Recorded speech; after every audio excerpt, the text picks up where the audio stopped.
Right, guys, welcome to this live stream here between the Stormers versus Ulster. It's been about 3 weeks since I've done any live streams, so yeah, finally back and looking forward to it very much. So let me know in the comment section who you guys think is going to win this. Obviously, Ulster now at full strength for this visitation, so it's not going to go as easy as it's been going for the last 3 weeks. However, we did see last night that the Lions did something really extraordinary and came back with a massive victory by 45-15 against the Ospreys. Just quickly going through that log for you guys because we've got about in half an hour, just maybe discussing what happened in the past 3 weeks and the expectations for the remaining 3 games of the weekend. So, as you guys can see, we've got Leinster on top, probably running away with the board at the moment, with Ulster in second with 49 points. Obviously, having the big name of Dwayne Vermeulen there in the side as well, up against the Stormers, who are currently in seventh place. But one could feel that they could have been a little bit higher up if luck was on their side in a couple of previous encounters. So, yeah, definitely looking forward to see how these two powerhouses go up against each other. I know a lot of people are expecting the Stormers to win this one, but Ulster is going to be a really tough cookie. And if they don't do the basics right, then they could be in for a big surprise today as the Stormers. So, yeah, that is what I think will happen. I think the Stormers will have the home ground advantage, and with spectators being allowed back, I think that will be an advantage to them. And hopefully they can see a Ulster by between 5 to 10 points. Let me know in the comment section what you guys think is going to be the scoreline, and obviously what you guys expecting from this game. So as you guys can see, the rest of the teams, the Sharks and the Bulls in action also a little bit later on. Sharks currently on top of the South African Shield with 36 points, having won quite a few games in the last couple of weeks. But to be quite honest, it hasn't been up to par what we expect from the Shark side as well. And then the Bulls are now starting to hit form again. Jake White and Gert Small working together with the URC team and the Currie Cup, getting the results that they need and want, and playing up against the Gwent Dragons, which are quite a lot lower on the board, as you guys can see. They're in 15th place at the moment. So everybody expecting the Bulls to win that one quite comfortably.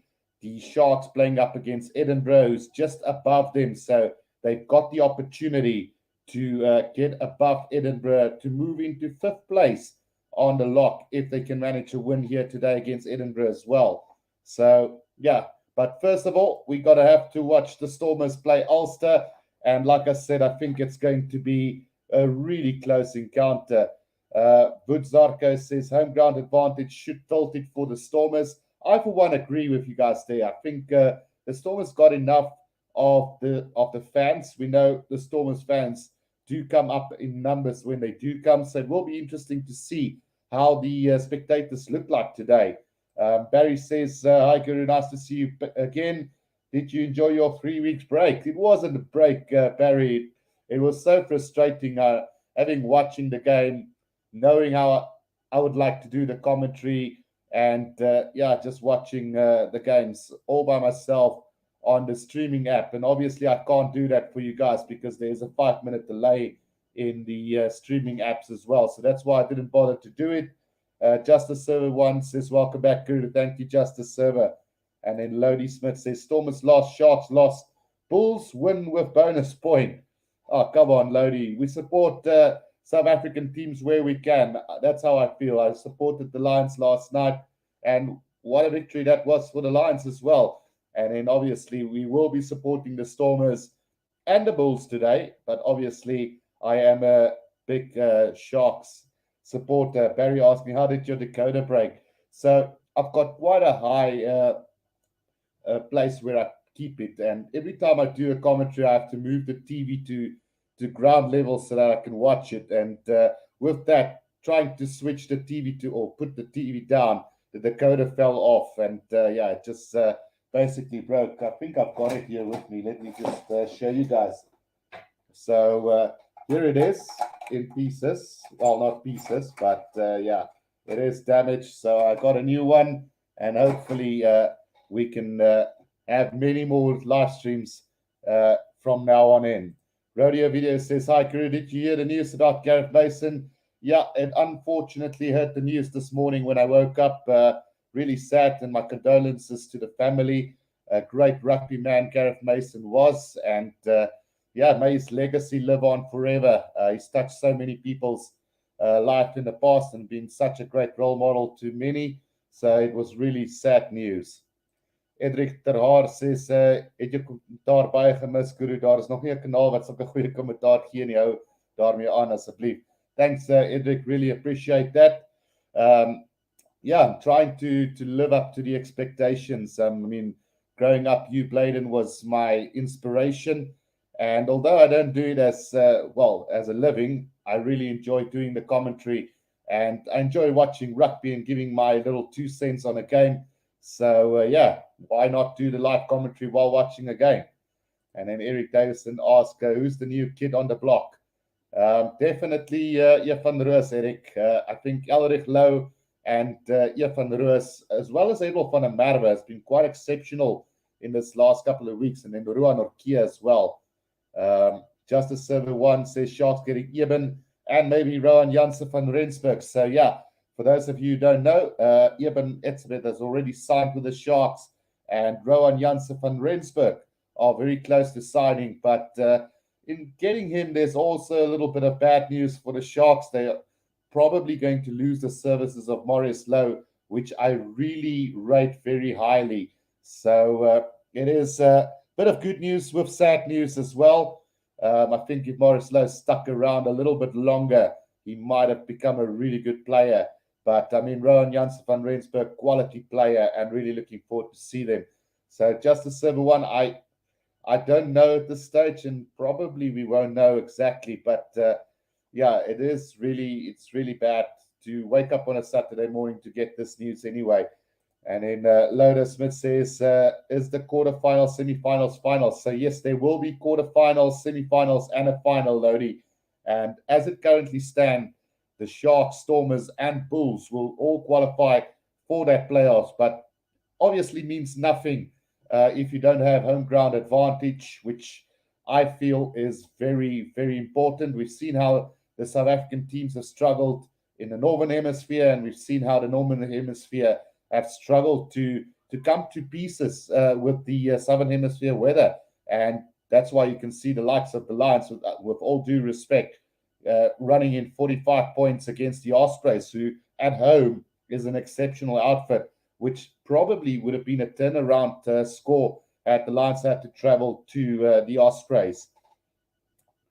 So, yeah, let's quickly go and have a run through the team lineups for today. I think what I should do is I should have to scroll off. So let's start with the backline of the Stormers for today. And we've got Warwick Gelant, Sabella Senatla, Ruanel, Damian Willemse, Leland Zas, Manny Libok, and Paul de Wet. This is the team that was announced at time of print. So any changes that might occur, please let me know beforehand, because I don't have any audio. So I wouldn't know if there's any changes to the site. But looking at this backline of the Stormers side, I think Warwick Gelant and Damian Willemse have been brilliant.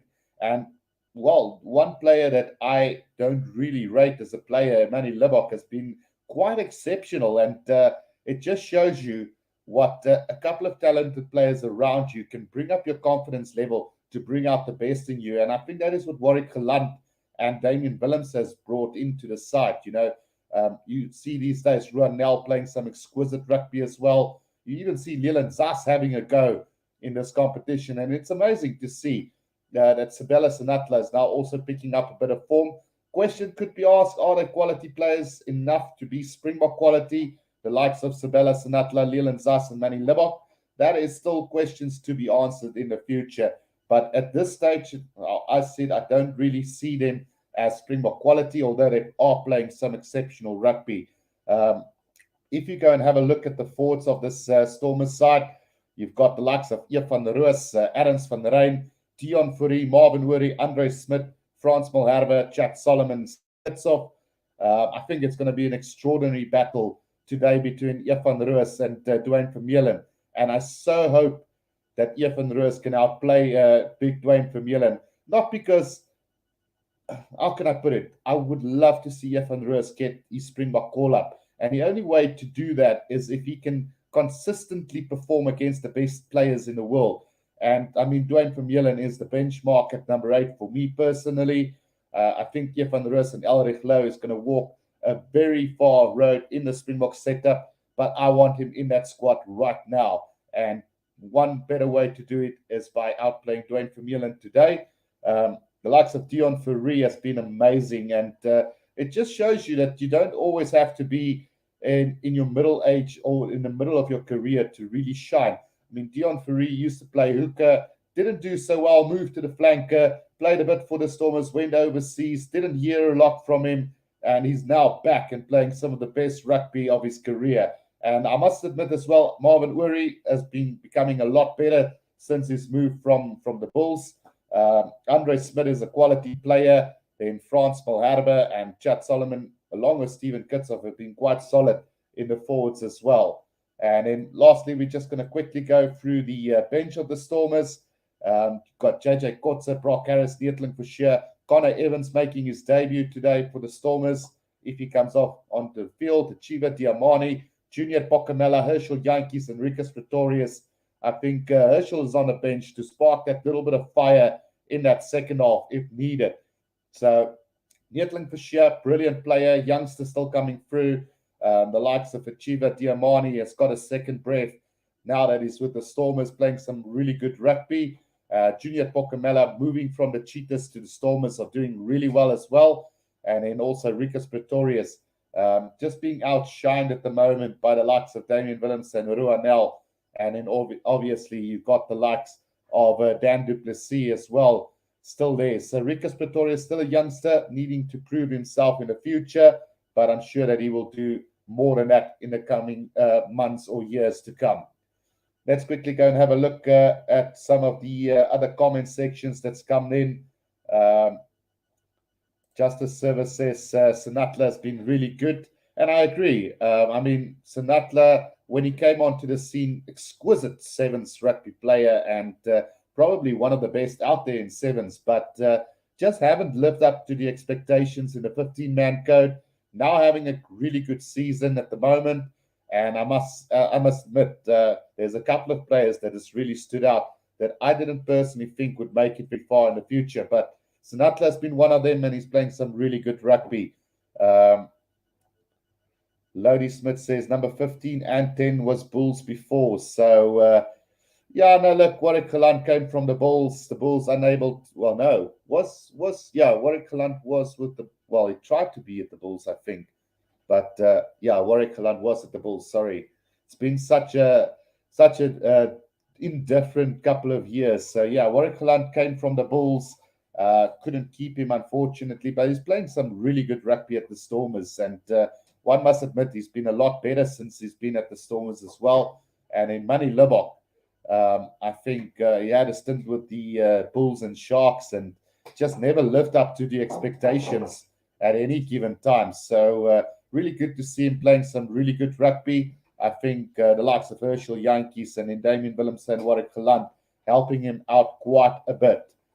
Anya asked, will we be able to see the game here or only commentary? So this is only commentary, Anya. Unfortunately, we do not have the rights to show any footage. I did try it once before and got banned, so unfortunately not. Justice Server 1 says Ulster beat number 1 Leinster and was without international players. Now they got the international players back. And that's what I'm worried about. I mean, a lot of optimism from the Stormers supporters and myself. But the fact that they are at home and Ulster having to travel to South Africa and the team still needing to find their feet after the Six Nations, I think this will be a Stormers game, Justice Server. But you never know. Then Anima Weep says, Guru, are you back? Yes, I am back finally, Anime. So, it's great to be back. And then Andre says, hello, Guru, so glad you're back. I think the Stormers have the toughest match in South Africa this weekend, which I agree. I completely agree that the Stormers game is probably the most difficult one with the Sharks one to follow. Edinburgh, a quality site, and when they gel together, they gel really good together. So I'm expecting the next two games to be really close, and I'm also expecting the Bulls to easily win their game against the Dragons, but you never know. Then Johannes Spain says, "Hi, Guru, glad you're back. Stormers for the win." Yeah, no, thanks, guys. It's lovely to be back. 3-week break from the commentary. It was more frustrating than anything else, let me tell you that. And then Gully says, "Hey, Guru, what's up? Been a while. Tough game today for the Stormers, but I feel we can win. The game of the weekend," says Gully. So let's hope that is going to be the case. And while we're at it, let's quickly go and have a look at this Ulster side. It's a very formidable one. The backline for Ulster: Mike Lowry, Craig Gilroy, Stephen Moore, Stuart McCloskey, Rob Little, Billy Burns, and John Cooney. So for me, the standout players here to watch today is Rob Little, Billy Burns, John Cooney, and Stuart McCloskey, a big inside centre that can cause a lot of havoc. But luckily, Damian Willems, the Andrew Annell's defence have been quite solid up until now. So they should be able to keep him out at all costs as well. If you go and have a look at the forwards of this Ulster side, you've got Eric O'Sullivan, Rob Herring, Marty Moore, Alan O'Connor, Kieran Treadwell, Greg Jones, Marcus Rea, and Dwayne Vermeulen. Now, the standout players for me here is definitely Dwayne Vermeulen, Marcus Rea, Treadwell, and Rob Herring. Quality players all around for this Ulster side, and one of those teams that can really destroy you if your discipline and defense are not on song as well. And then having a look at the bench for Ulster as well: Tom Stewart, Callum Reid, Gareth Millicent-Offick, Mick Carney, Geordie Murphy, David Shanahan, Luke Marshall, and Ethan McElroy. So I don't know too much of these players on the bench. Geordie Murphy, I know, and David Shanahan, and Luke Marshall, but the others are a little bit new to me as well. So looking forward to a really close battle again, what one should feel. And yeah, that is one of those things. And then let's see, Robert Furry says, "Amazing game from the Lions yesterday." Yeah, no, Robert, I actually expected the Lions to lose last night, to be quite honest with you guys. So when I did tune in, I tuned in just after halftime because I was out with a bit of friends. That's why I didn't do the commentary game. But when I did come back and I saw the scoreline just after halftime, I actually watched it. And I couldn't believe that the Lions played so very good at times as well. And then Achilles has joined in as well. Jabir Bassa says, "Been waiting all day for this game." So yeah, for me, this is the game of the weekend, regardless. I mean, Sharks playing Edinburgh is a big one, but the Stormers versus Ulster with Ian van Roos up against Dwayne Vermeulen, that is going to be big. Andre Dumini asked, "Guru, where is Takir Abrams?" So I'm not quite sure, Andre. He's been in the starting lineup a bit, then he fell out. I think since Sabun Kosi and Mapimpi were back, and in the rise of a few other good players, I think he might have been demoted to the Currie Cup side, but I also haven't seen him play there, so might be injured. So yeah, we'll see. Justice Service says Sharks have selected Kerwin. Yeah, Kerwin playing at fly-half today. Yeah, I'm not going to give my opinion on that one, Justice Server, but as you guys know, I'm not a big fan of Kerwin anymore after that big final loss, which we should have won against the Bulls. With his poor kicking display, it's just gone backwards since then. And yeah, since then it's been a bit of a wuss for the Sharks at fly-off, with Buta Chamberlain at one stage putting up his hand, and Tito Vanilla came in.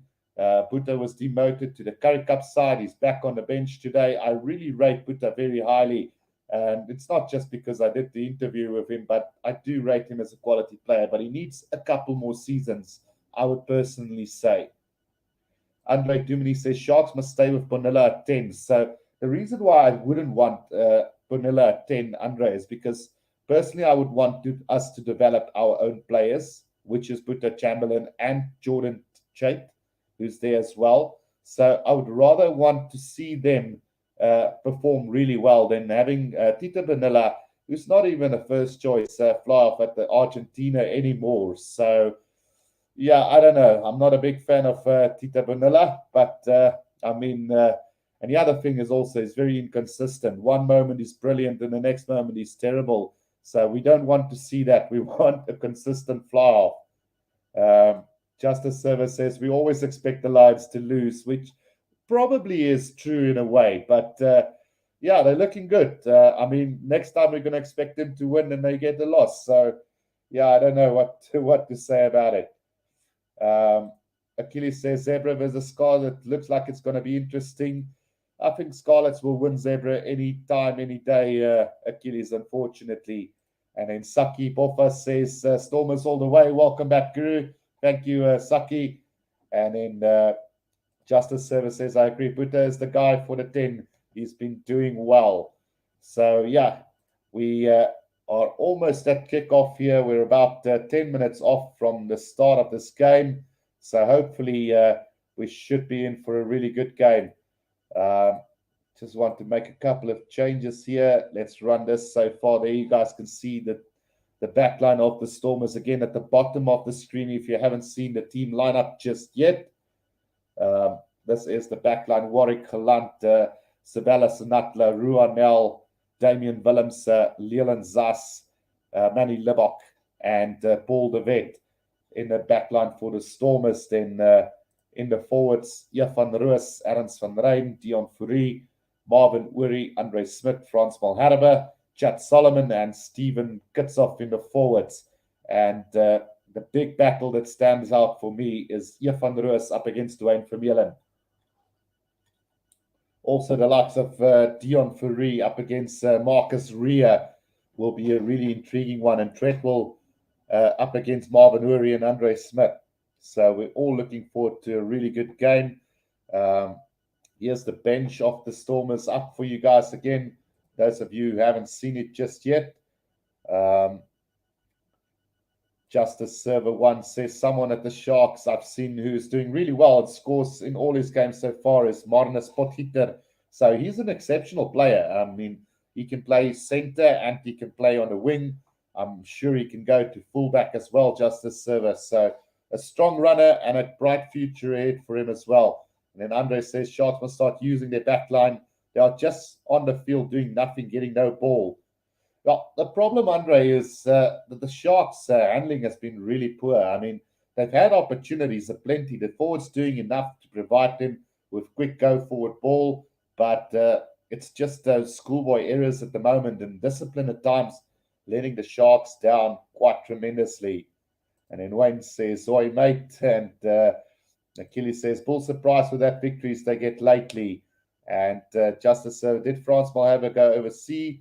Or is he injured? Haven't seen him play. So Frans Malherbe was supposed to be back. Yeah, he is back in the starting lineup today for the Stormers. He was out injured at the time. So Frans Malherbe back in that number 3 jersey today for the Stormers. So Frans Malherbe and Steven Kitsoff in that prop position should give a lot of trouble to the side of Ulster as well. Can't wait to see the forward battle between the sides. And if the backline starts to run, it should be a really good one. Like I said, be very careful of the number 12 of the Ulster side, Stuart McCloskey, and then Rob Little on the left wing to really turn on the gas for this Ulster side if they get enough go-forward ball as well. Let me just go through the comments again. 11J says, "I hope you're well." Thanks, 11J said. I'm good, thanks. And then Achilles says, "Even our young squad that crushed the Lions, we used a whole new squad and they played so well together. We have a good depth, it seems." It can quickly change, Achilles. Unfortunately, I heard there's rumors that Walt Steenkamp will be leaving the Bulls soon. So it's all about retaining those quality youngsters and keeping them happy in the side as well. I mean, we see so many youngsters now leave for overseas.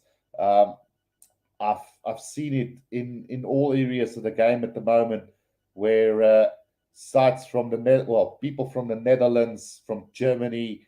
They all want South African players, and they're all building towards a goal for the 2027 World Cup, trying to qualify. So they're snatching up all the young South African players. Obviously, not in the case of Walt Steenkamp, but a little bit further down the ranks. We lose quality players that would probably have excelled in South Africa had they been looked after better. But unfortunately, it's all about winning at the moment. And some of those players get lost in the system and go to Germany or Netherlands or Spain, wherever the case is. I know that Spain might be in trouble now. They've already qualified for the World Cup, but there is a South African player that might not have been eligible to have played for Spain. So we'll have to wait and see what the outcome.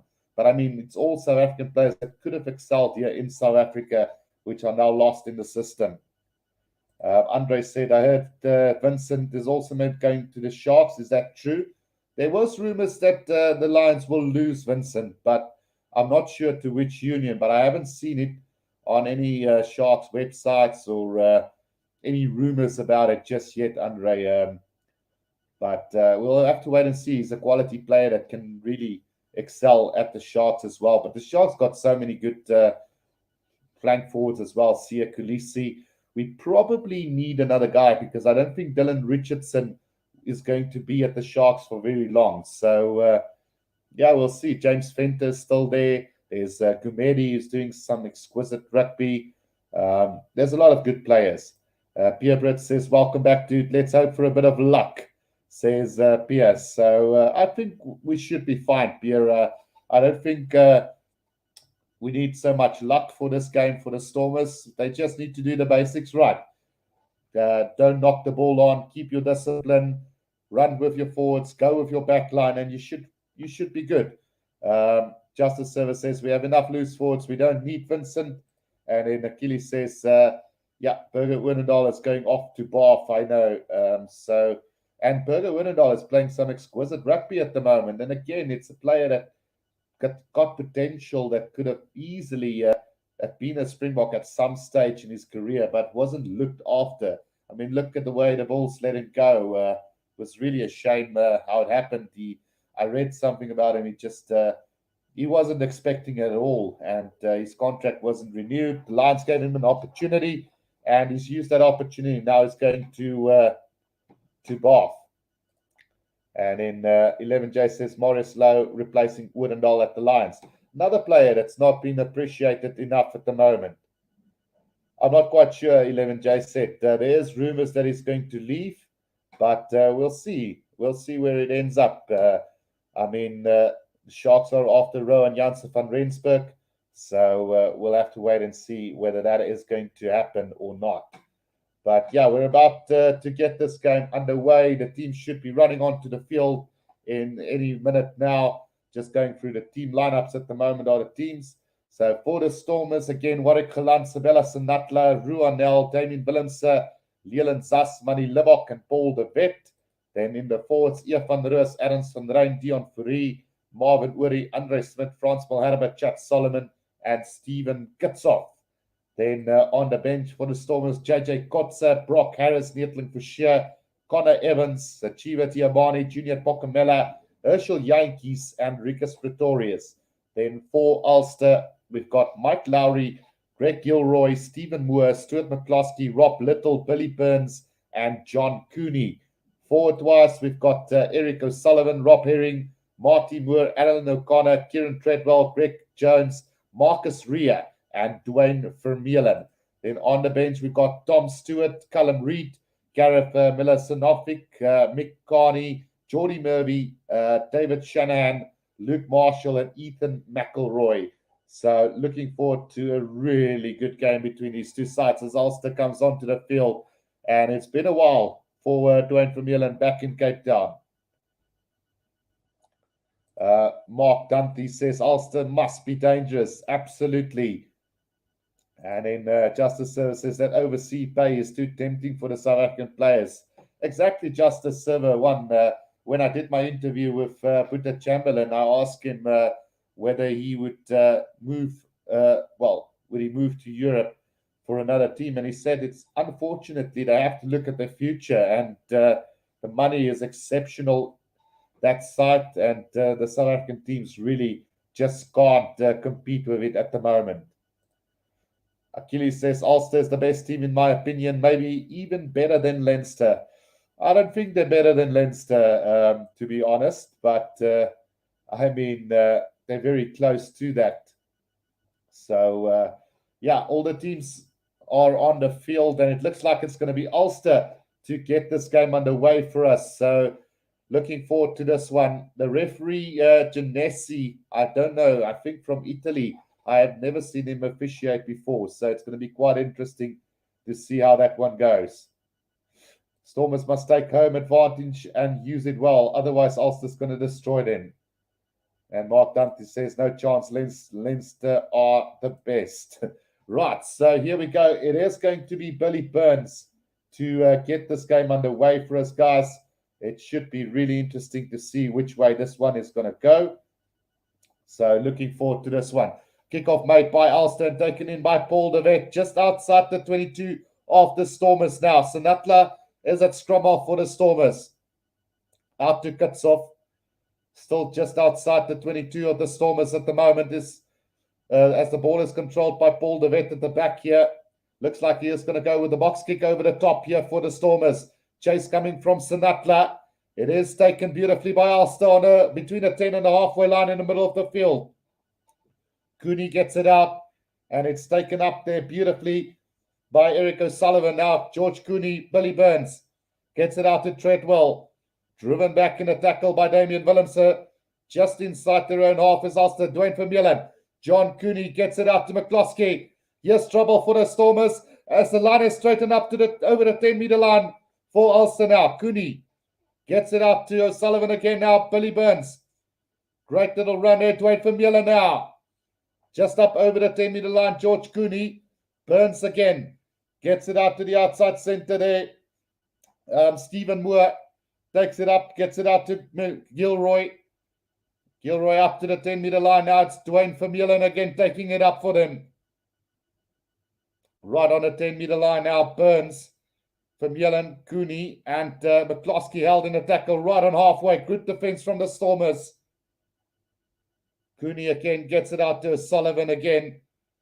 Van Roos brings him down.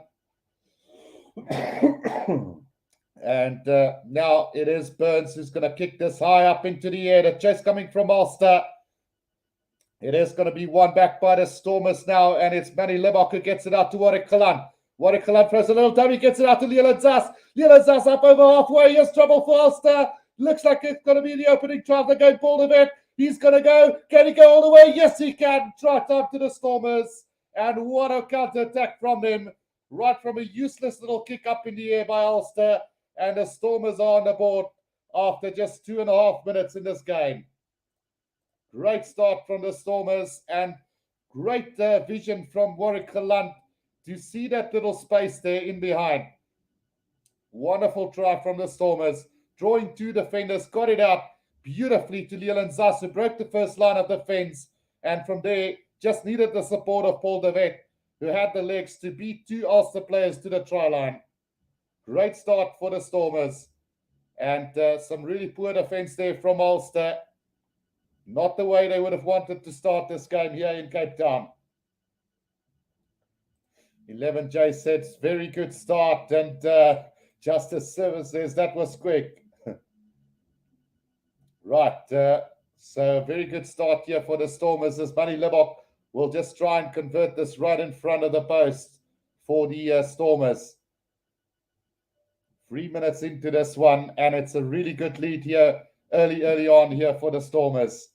Don't forget to go and vote on the poll, guys. 67 votes so far. Will Ruiz outshine Vermeulen today? 57% says yes, while 43% says no. Let's see how this one is going to turn out.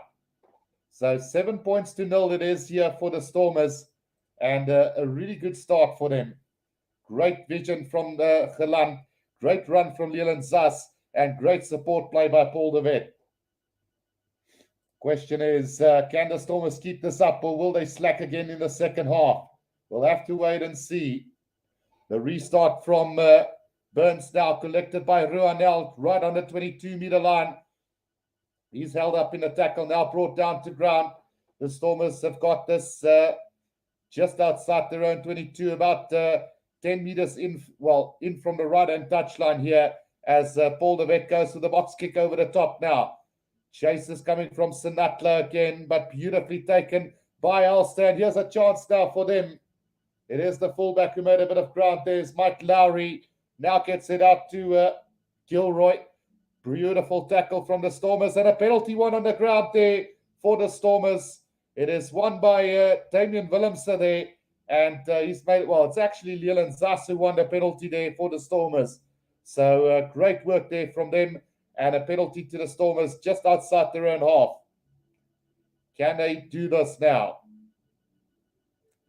The kick downfield from Manny Libok is going to find touch. Let's see. Round about 10 meters out from the try line. So another opportunity here early on for the Stormers. Good defense there from, it was initially from Damien Willemse, but Lirenzas got it in. So let's see if the Stormers can get another try from here. Very interesting to see how this first line out is going to go for Chad Solomon. Can he do this for them? Should be interesting. Here comes the throw in from Chad Solomon. Finds Sarens van der Rein. And moving it forward now is Damien Willemse. Straightening the line for the Stormers. Slow ball coming now though. Comes out to Dion Fourie. Still about 10 meters out right in the middle of the field now. Ruanel loops around Matty Lebok. Lebok into space here. Just 5 meters out. Brought down. Now quick ball needed for the Stormers. Paul de Wet gets it out to Warwick Kaladu. Tries to spin out of the tackle. He's just a meter short now. Paul de Wet gets it back now to Manny Lebok. Crashed in the tackle by Dwayne Vermeulen. Now Damien Willemse. Willemse steps nearly over the try line. 2 meters out. Gets off now. Takes it up right under the post here. It's Paul de Wet now. Gets it out to Geland. Lebok out to Leland Zas.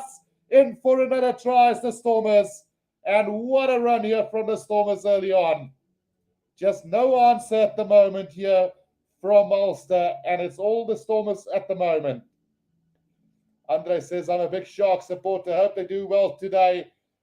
Achilles says, do you think Munster can beat Leinster? They can, but not right now. Right, so Leland Zas gets over for the try here, and I think we should just adjust that try scoring thing quickly. So Stormers try scorers at the moment. De Wet has scored, as well as Zas now. So there's the try scorers on the screen for you guys. De Wet and Zas, the try scorers for the Stormers at the moment. 12 points to 0 it is. And Manny Libok will try and convert this one now for the Stormers. We've had 7 minutes in this game. Great stuff from them.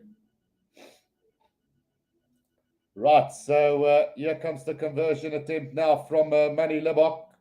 And let's see if he can get this one. Brilliant strike, and over he goes. So 14 points to 0 it is. And it looks like Flash Score has forgotten to update the scores again for us. Right, so 2 really good tries by the Stormers early on. And they're looking the real deal at the moment. Right, so the restart from Burns now as it goes up high into the inside the 22, collected by Sinatla. Now Sinatla takes it up to just over the 22-meter line. Paul de Wet waiting for it now. Just outside his own 22. He is going to go with the box kick over the top again. So Ruanel chasing after this. Thumping tackle from him. Right on halfway on the Ulster player. Now George Kunu gets it out to the big prop forwards there. Just making a couple of meters. Now it's Burns again, just up over halfway. Cooney gets it out to Gilroy, who has joined the line here for Ulster. Now Cooney again. Can Cooney gets it out to Treadwell? Between the 10 and the halfway line. Inside Stormers half at the moment is Ulster. It's 14-0 to the Stormers. And George Cooney now just with the box kick over the top. Nobody wanted it. Bounce of the ball, kind to the Stormers, and Warwick Geland Kicks it downfield, straight up to the 10-meter line, into the hands of Mcelroy. Now it's Gilroy taking it up to the 10-meter line. And another penalty to the Stormers there on the 10-meter line, holding on the ground, and it's Chad Solomon who wins the penalty there for them. Right, so it doesn't look like the score will be updated anytime soon, it seems. So let's just put it a score there for you guys for the moment. So the Stormers have got 14, and then Ulster 0.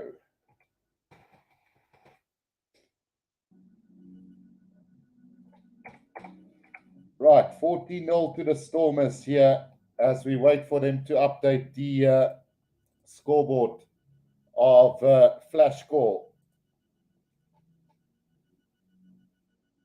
Right, so here comes the Stormers now. Possession has gone to Ulster, 56 to 43%. Here comes Dion Free off the back, out to Damien Willemse, straightens the line, right on the 22-meter line.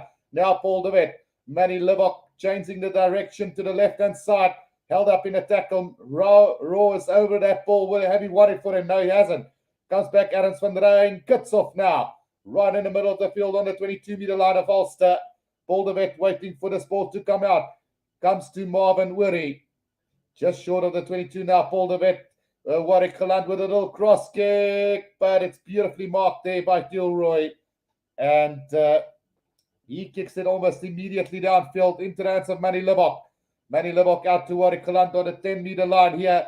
Goes for the 50-22. That one is going to roll over the dead ball line. So we're coming back for a scrum down to Ulster, round about just inside the Stormers' half. Sharkbrain says, yes, John Muleka, thanks, play is terug. Thanks, Sharkbrain. Really good to be back as well. So 14 points to 0 it is, guys. There's the updated score now finally from them, so we can go back to that. So try scored by Paul de Wet and Leland Zas so far for the Stormers. We've had 11 minutes in this game already, and the Stormers have looked really good so far. Apologies, I have a little bit of a flu, so if I do cough throughout, I do apologize, guys. So an injury break to one of the players at the moment from Ulster. It is the number 6, Greg Jones, who's down at the more receiving attention at the moment to his wrist. So just a quick injury break here for him. 14 points to 0 after just 11 minutes of play in this game. So really good start from the Stormers. And again, underestimating the brilliance of this Stormers attacking backline at the moment. Achilles says, at one stage I thought Guru left us for good. Nah, come on, Achilles. Sharkbrain says, Stormers going for the bonus point before half-time. And in honor of Lots says, yes, Stormers moet hulle wen. Sharkbrain says, yeah, no, there's no one doing the Curry Cup. Well, the problem with the Curry Cup, Sharkbrain, is because it's midweek and, lots of work needs to be done during the week. I'm only off basically on a weekend, so it's going to become really difficult to do the midweek games as well. But we'll see. We'll do the ones that we can, and the ones that we can't, we'll just skip those ones. But hopefully we can squeeze one or two in there as well. Lodi Smith says 50 points for the Stormers. We'll see. It's still early days, guys. It is a scrum down now to Ulster, right on halfway in the middle of the field here. So a good opportunity for Ulster to go on the attack as well. They've got the players to do it as well. Right, scrum down, and we've had 11 and a half minutes in this one so far. Here comes the feed from John Cooney, the scrum off of Ulster.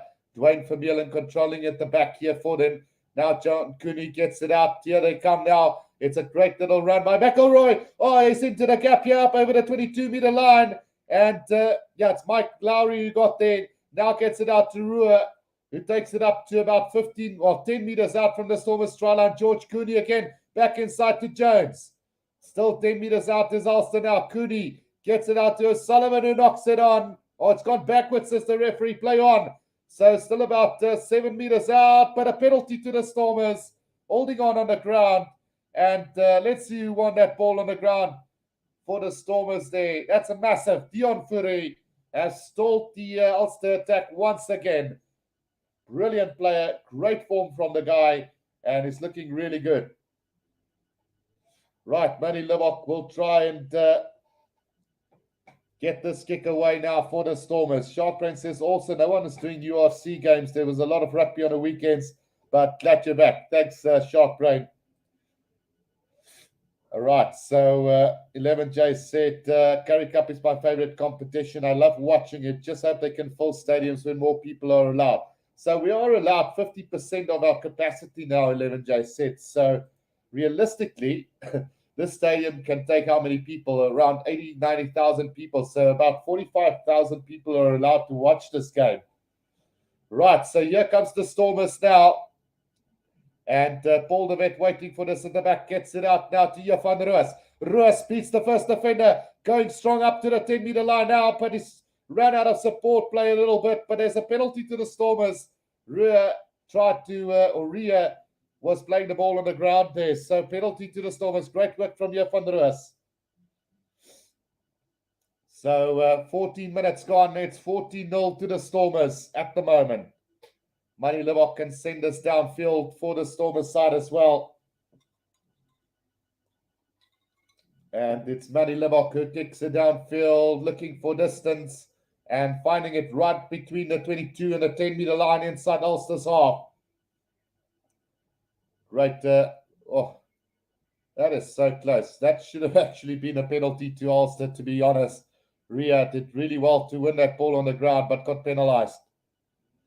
Right, possession 52% to Ulster, still 48 to the Stormers. The throw-in taken by Marvin Wurry, but it's not in straight, and it is going to be a scrum down to Ulster. Chad Solomon letting his teammates down at that moment. Dewald Pro says full-time Stormers 34, Ulster 9, go Stormers, Alipat van Mariesburg af. So confidence there from Dewald, and then Antoinette Gerber says, hello Guru, I miss you. Don't worry, Antoinette. I miss you guys as well. Right, so let's see what's going to happen with this scrum here between the 10 and the 22 of Ulster. So it is going to be George Cooney to feed this one in for them again. So big scrum coming up for Ulster right here, right now. They can't allow the Stormers to score another try here before they score any points. So George Cooney with a feed. Dwayne Vermeulen controlling. He picks it up, gets it out to George Cooney. Now it is out to McCloskey. Billy Burns, quick loop around here for the fullback making his way up. But Damien Williamson makes a telling tackle on him. Mike Lowry brought to ground there. Now Jones again. Just outside the 22 of Ulster now. George Cooney controlling at the back of this ruck for them. He is going to go with the box kick over the top now. The chase coming here from the right winger Gilroy, but it is taken by the Stormers down. Sinatla on the 10-meter line gets it out to Kitsov now. Kitsov makes his way just up over the 10-meter line now. A little knock on though from the Stormers. Dwayne Vermeulen driven back in a tackle by Efandris all the way back to Ulster's half. So the referee blows on a whistle, and it's going to be a scrum down to the Stormer, well, to Ulster, roundabout between the 10 and the halfway line, inside, on the 10-meter line, inside Stormers territory. Right. So battle so far definitely been won by Van Roos as he tackled back Dwayne Vermeulen in that tackle, and just a little bit of a smile coming from Dwayne Vermeulen afterwards as he knows the importance of this game, what it is for Van Roos today. Shark Brain says Vermeulen getting to know Roos very well now. True. Right, so another scrum down, and it is going to be a scrum to Ulster now. George Cooney to feed it again for them.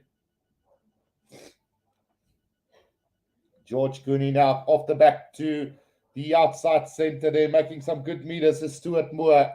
Now Cooney again gets it out to Treadwell, driven back in the tackle there. Oh, and the Stormers have stolen this, but it's a penalty against them right between the 10 and the 22 of the Stormers. So maybe a chance here for Ulster to kick this one to the corner and set them an attacking line out themselves. We've had about 17 and a half minutes in this first half. Dion Ferry penalised on that occasion. And they are kicking to the corner now. So about 5 meters out from the Stormers try line. Here's an opportunity for the Ulster side. Don't forget to go and vote, guys. 103 votes so far. Will Ruiz outshine Vermeulen today? 60% says yes. 40% says no. Right, so the throw-in is going to come from Herring now. O'Sullivan just talking to him there. And Jones have left the field. Looks like he's not going to continue today. So here they come now, Ulster. Just 5 meters out. Herring has control of that ball at the back here. Here comes Ulster. This is looking good for them. They should be making this one. And driving, still going. Penalty advantage coming for Ulster now. Cooney gets it out to Burns. Burns with a little grubber through. But nobody chasing. So we will be coming back for the penalty against the Stormers there. So 5 meters out from the try line. Penalty here to Ulster.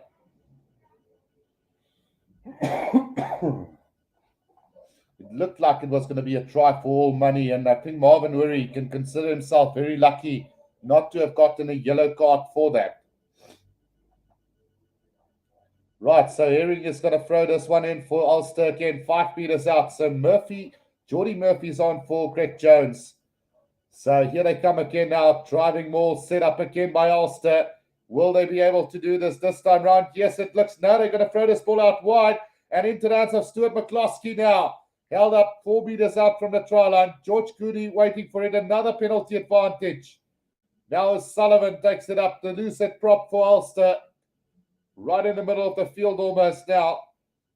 Here comes Burns. Gets it out to Mcelroy and out to Gilroy now. Gilroy tackled beautifully 5 meters out from the try line.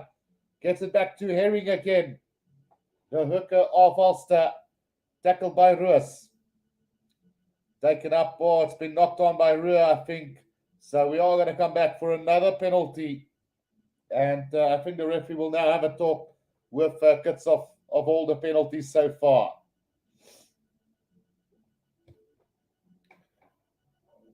Yeah, so there might even be a penalty against Ulster there.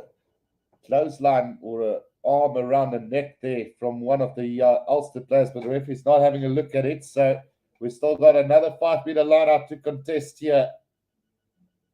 5 meters out from the try line. 20 minutes gone. Ulster looking to score their first try of this game. Fantastic Charisma says no yellow card, please. Right, Herring to throw this in. Finds his jumper well and truly there.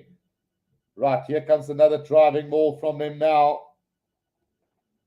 And Rob Herring off the back. Takes on Chad Solomon and Paul DeVette now. Ball is about 3 meters out from the try line now. Here comes Billy Burns. Tries to go on his own to the try line.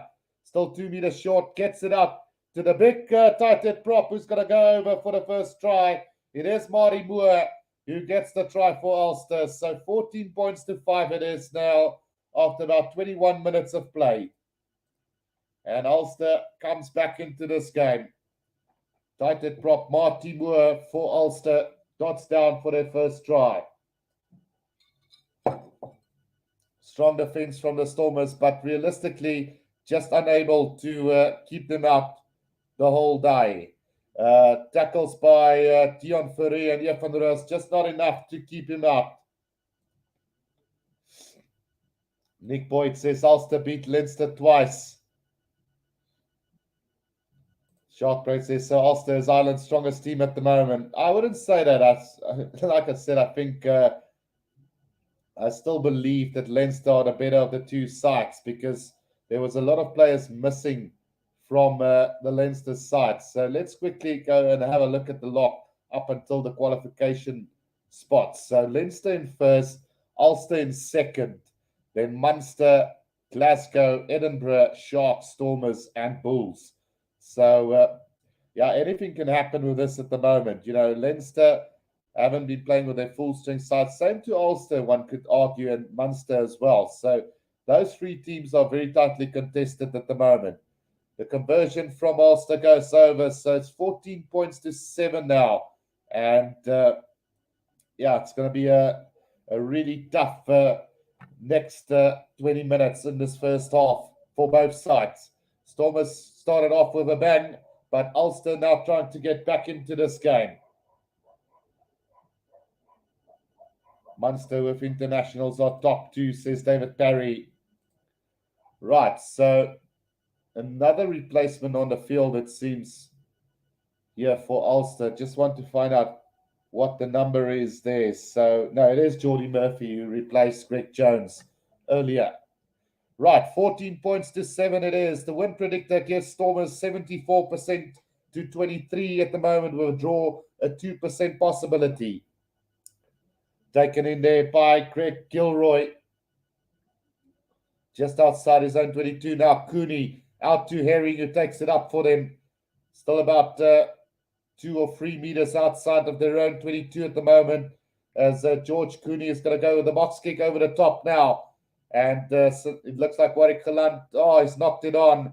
And into touch it goes. So, no, in fact, it is going to be a Stormers line-out, it seems, as the referee has deemed that it's been touched by one of the Ulster players. Yeah, in fact, it was touched by Greg Gilroy, the right winger of Ulster. So, line out to the Stormers then. Looking good. 24 minutes gone in this game.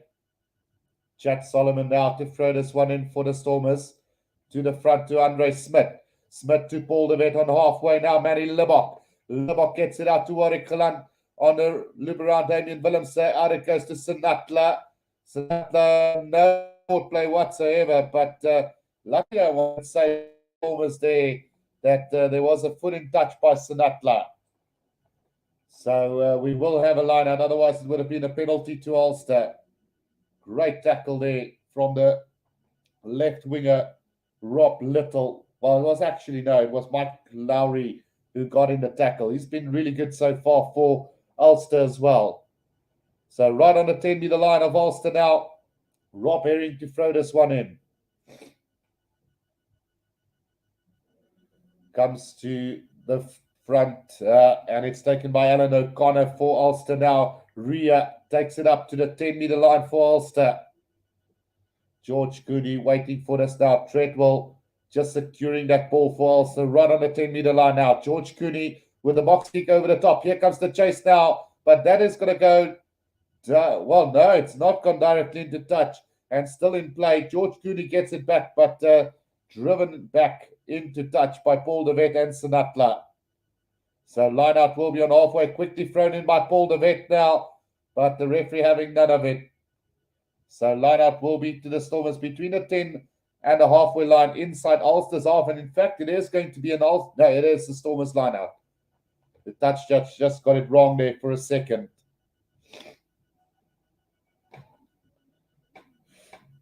Yeah, Sharkbraid says no altitude in Cape Town. Ulster should be competitive. Absolutely.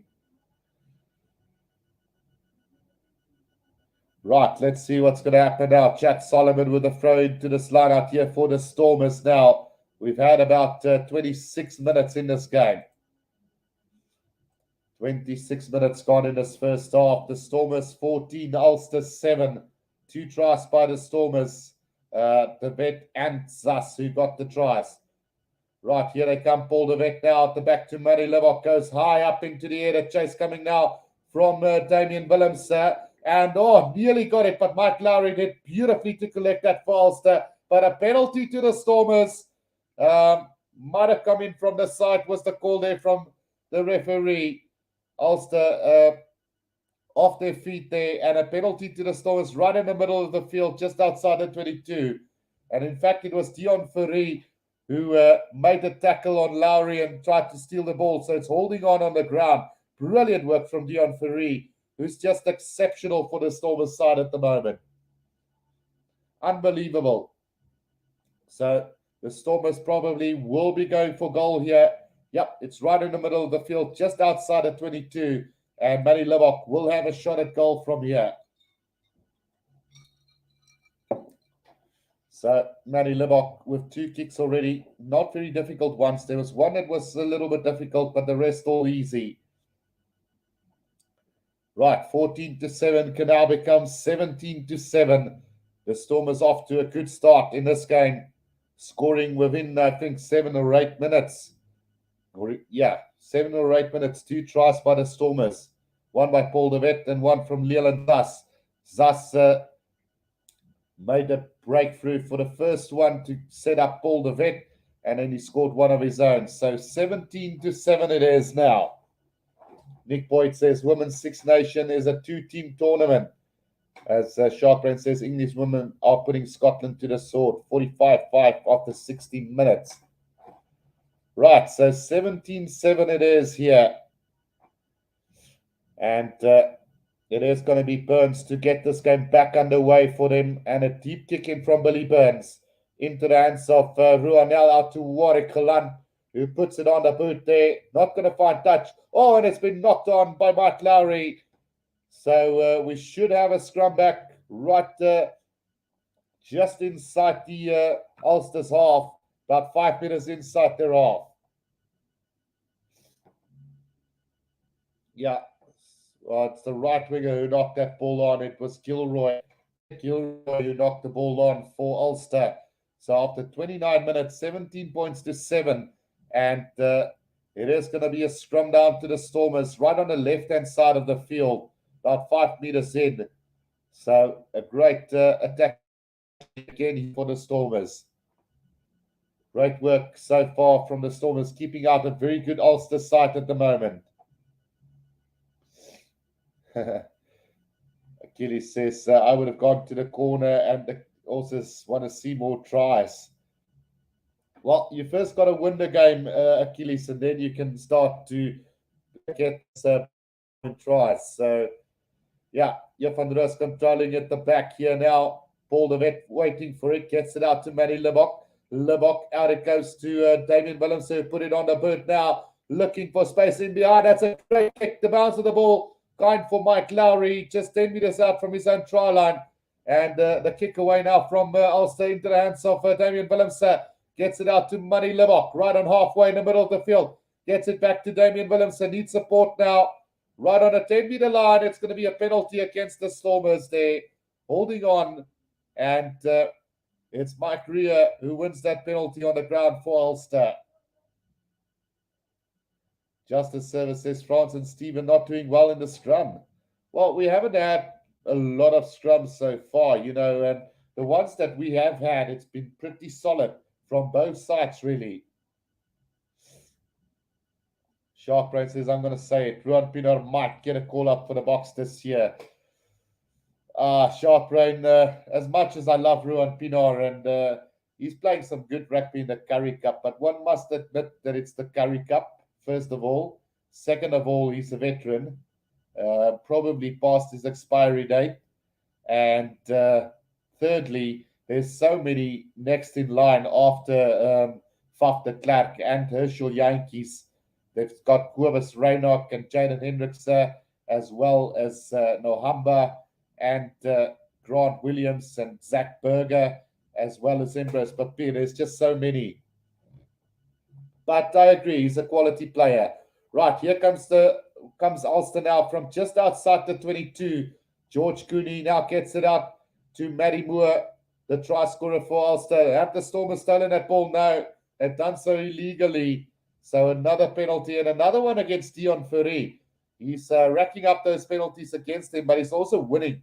So 2 balls, 1 on the ground, and now penalised twice for hands in the ruck. Right, so we'll just have to wait and see what Ulster decides to do here.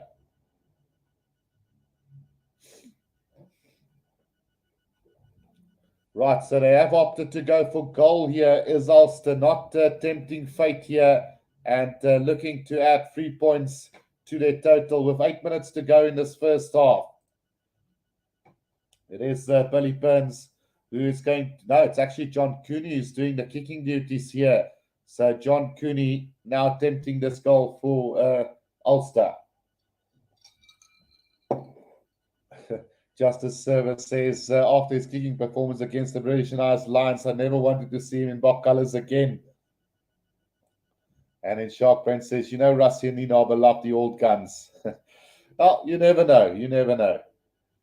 Right, that kick goes over, and it's 17 points to 10 here, and it's a 7-point game as we go into the last 7 minutes of this first half.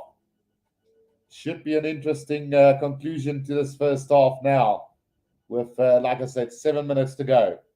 Justice 71 says Stormers making stupid mistakes at the moment.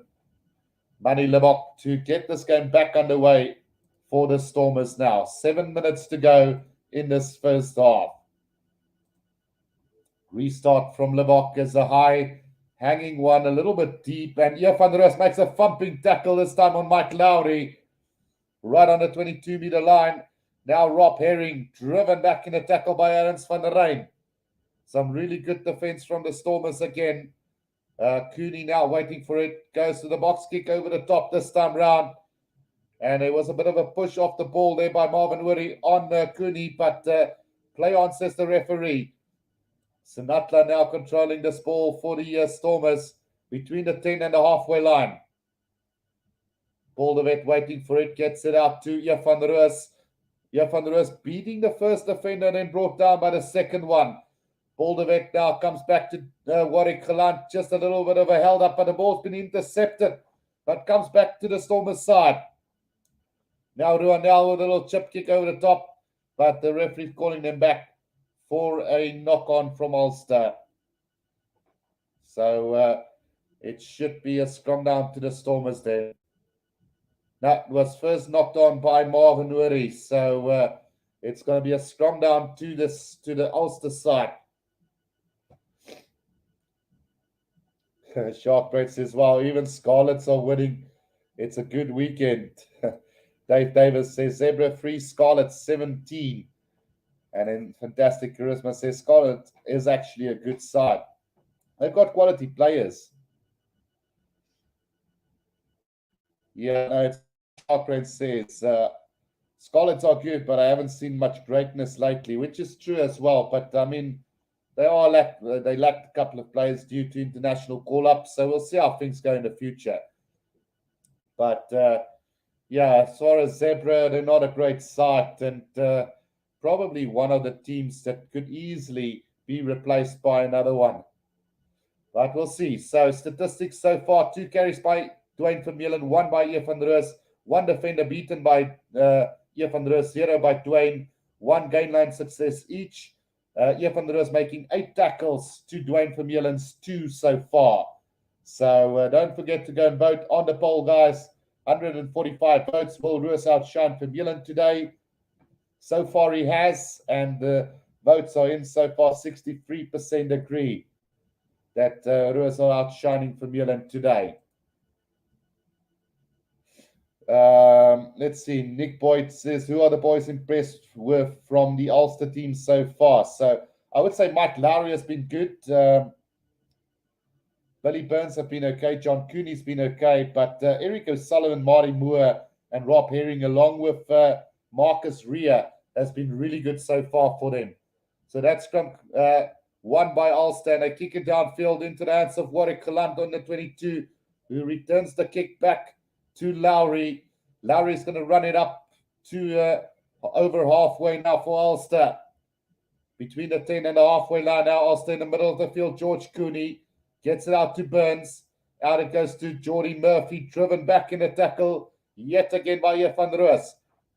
Now on halfway, George Cooney waiting for it. Looks like he's going to go with the box kick over the top then. And Warwick Gelant collects it just outside the 22, gets it out to Dion Fourie.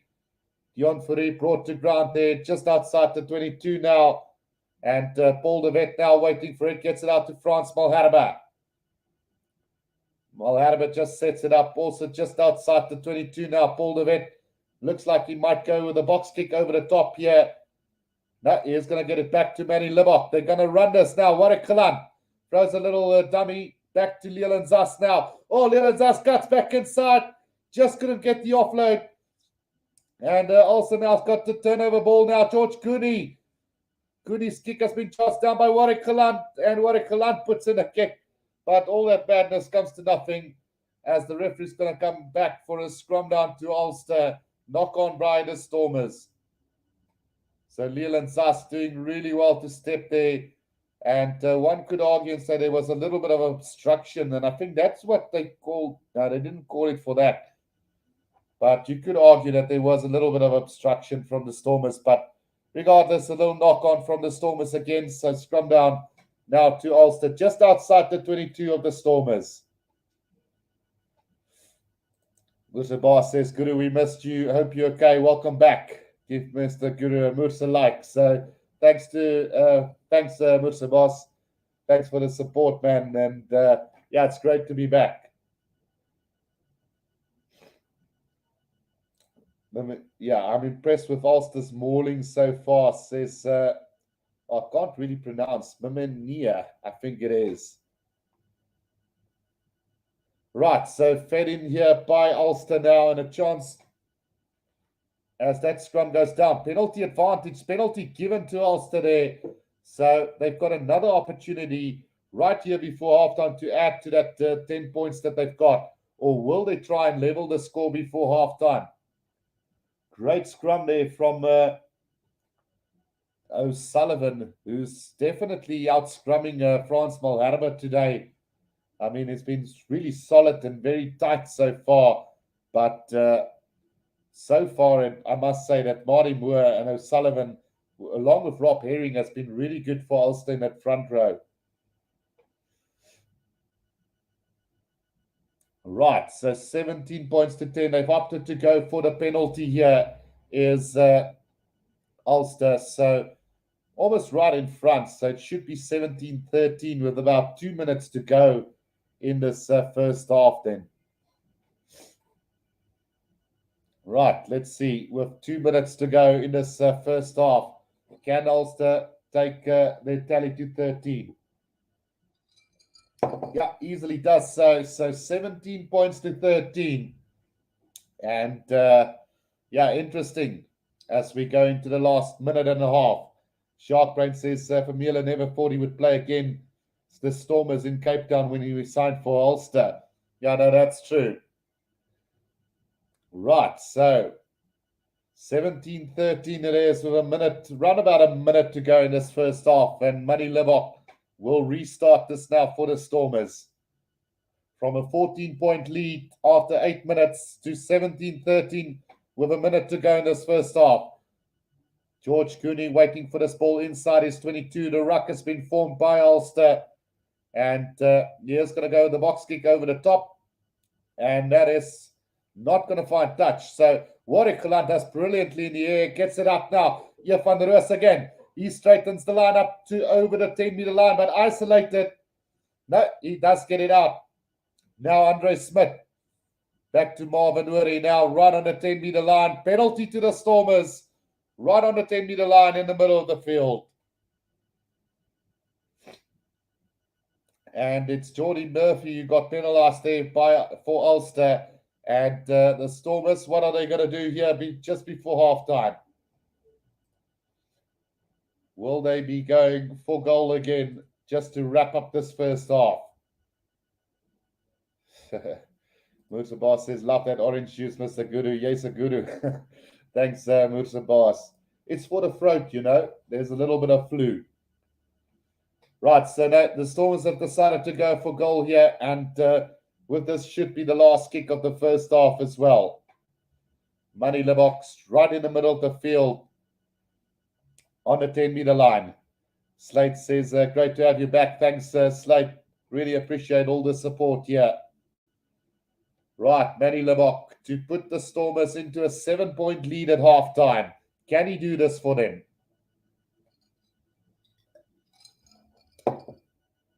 Right, lining it up here is Manny Libok now. There's about 7 seconds left on the clock for this penalty. And he struck it beautifully. That is going to go over. So at halftime, it will be 20 points to 13. And Mania says after Stephen gave up, Guru is the only one standing. So yeah, I guess the difference is I watch the rugby and do the commentary. While it's not really a business, business like for me. It's more enjoying it with you guys. So yeah, at halftime, 20 points to 13, guys. Emil Lasper says, "Welcome back, Guru." So yeah, are they going to change this? No, halftime 17-13 is wrong. It's 20 points to 13 at halftime. So let's just change that real quickly. Let's put it up while they fix it. Halftime. Let's do that. Stormers have got 20 and Ulster's got 13. I don't know what is going on with these guys. They should update it better. But anyway, 20 points to 13 at halftime. It is for the Stormers. We are going to take a quick break. But when we do come back, we will be doing the second half of this game. So don't go anywhere, guys.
Right, guys, we are back here for the second half between the Stormers and Ulster. As you guys can see, the halftime score is wrong at the moment.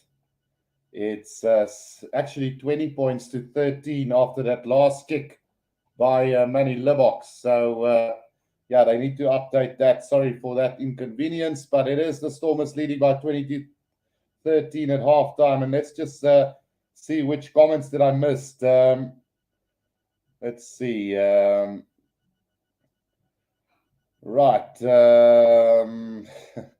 Right, let's go to all the ones it's about. Rugby after Lions lost to Masvingi quit. Yeah, no, I don't know what happened to Stevie P. If he's listening, you can always let us know, Forever Sport. But I did notice that he is doing some live streams on his channel, but not doing the commentary at the moment. Let's see. Jan Tippen and says, miss you the last few games. Really interested to see how Ulster does on this tour, says Jan. So, yeah, it is quite interesting. The Stormers jumped to a 14-0 lead after just 8 minutes. So, yeah, we'll see where we go from there. Nick Boyd says, which of the SA teams have the best chance to win the URC? At this stage, I don't know. I mean, as long as we play in South Africa, I think any of the three sides in the Sharks, Stormers, and Bulls can potentially do really well. But the problem comes in when they go overseas. And it's going to be very interesting to see how this lock is going to end at the end of the day. We'll have a look at the lock in a bit. But honestly, I don't think as long as we play the semifinals or the playoffs in the Northern Hemisphere, we might not make it. And Mamenya says Stormers have a very good chance, which they do have if they, like I said, if we play in South Africa. Sharkbrain says, Nick Boyd, all the South African teams are looking very good, so I'll go with the Sharks. Andrew Warren says, hi, all. How's it going, Andrew? Let's see. Right. Just going through this comments. Yo, Clunker says, you are wearing the wrong shirt, my man. So I actually got the new Sharks jersey, you guys. If you haven't noticed, it's the wrong side. There's the URC. So I upped the ante and got myself the Sharks jersey. Andrew Warren says, Sharks traditionally better at touring. And then the Sharks was the first team in the URC to win in Europe. And then Nick Boyd says, stand up for the Ulster men. Sharks should win, but they may lose. There's fantastic charisma as well. So just going quickly through this lineup real quickly, and I don't know if I can put it up. So Warwick Galant has been brilliant. Sinatla has been busy. Ruan Nel and Damien Willems has been really good in that midfield combination. Nilan Zas has had a couple of really good runs. Manny Libbok has been really good at fly-off, like he has been in the last couple of weeks, to be quite honest. But the man of the moment so far for me is Ian van Roos, who's been exceptional. He's totally outplayed Dwayne Vermeulen in that number 8 jersey. And I must say, I'm really impressed with this youngster. Then Dion Ferry has done really good as well. He's given away 2 penalties, but he's also won 2 penalties on the ground. So it's been a tight 50-50 call for him at times. Marvin Uri and Andre Smith doing well. Frans Malherbe and Steven Kitsoff surprisingly struggling against the forwards of Ulster at the moment. But then for the Ulster side, Mike Lowry and Greg Gilroy has been good. Stephen Moore has had a couple of good runs. Stuart McCloskey really quiet today. And then Rob Little also quiet. Billy Burns and John Cooney has been trying valiantly for them. The forwards-wise, Eric O'Sullivan, Rob Herring and Marty Moore has been brilliant for this Ulster pack of forwards. Alan O'Connor, Kieran Treadwell has been good. Greg Jones been replaced by Geordie Murphy early in this game. Marcus Ria has been really good for Ulster as well, stealing a couple of balls, winning penalties on the ground. So, yeah, it's been a very tight battle between the two sides so far. And it's going to be interesting to see how it is going to go. So that score has been updated now, 20-13. And we're looking forward to a really good second half here from both sides.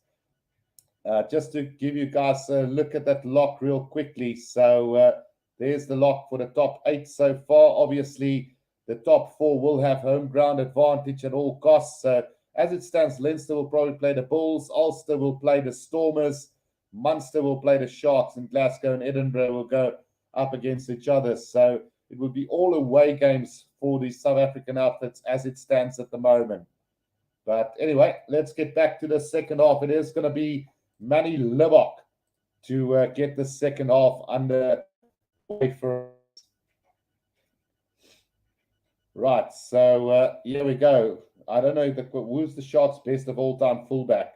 I have to agree and say Andre Hubert was probably the best. Andre Warren said it there, but Percy Montgomery just as good for the Sharks.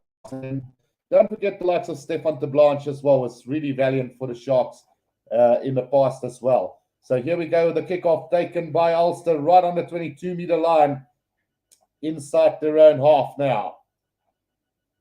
It is controlled at the back here by Cooney, and it looks like he's going to go with the box kick over the top then for them. And a high hanging kick coming. Warwick Client couldn't control it, and it's taken by Treadwell for Ulster on halfway. Now Cooney gets it out to the number 4 lock there. Cooney again. Back it comes to Treadwell. Treadwell just taking it up for them. Just on halfway now. It's Ulster about 10 meters out from the left-hand touchline here. John Cooney going with another box kick over the top. And Warwick Client waiting for that. This time he collects it beautifully for them. Tackled by Jordy Murphy. Now all the way up to Kitshoff. Kitshoff right in the middle of the field between the 10 and the 22-meter line of the Stormers. Gets it back to Manny Libbok. Paul de Wet now. The kick downfield straight into the hands of Mcelroy. Gilroy, sorry, and the kick ahead now. Chase coming from Ulster again. Oh, it's been knocked on by the left winger now. Manny Libbok out to Warwick Client, who puts it on the boot, kicks it downfield, and straight into the hands of the right winger there. Now there's trouble here for the Stormers as they run it up to halfway. Is Ulster now. Cooney again. Gets it back now to Ria. Ria driven back in a tackle by Kitshoff. Now they set it up. Just inside their own half is Ulster now.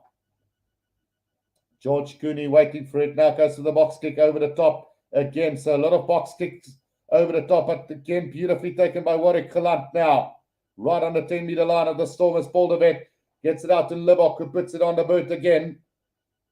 That is a good kick, but collected by the left winger there. Rob Little kicks it downfield, and that is a massive kick. Not going to find touch though, and Sanatla's got it now. Inside the 22 for the Stormers. Now comes back to Warwick Client. He's under pressure. Treadwell trying to stop him. Gets it back to Sanatla. Just inside the 22 of the Stormers now. In the middle of the field. Paul de Wet waiting for it. Gets it out to Client again. Puts it on the boot. Some poor kicking here from the Stormers. Collected beautifully by Gilroy now. Between the 10 and the 22 of the Stormers. So Sullivan puts his head down. Now Cooney again. Burns to McCloskey, straightening the line. Great tackle from Ruiz again. Now Cooney waiting for it.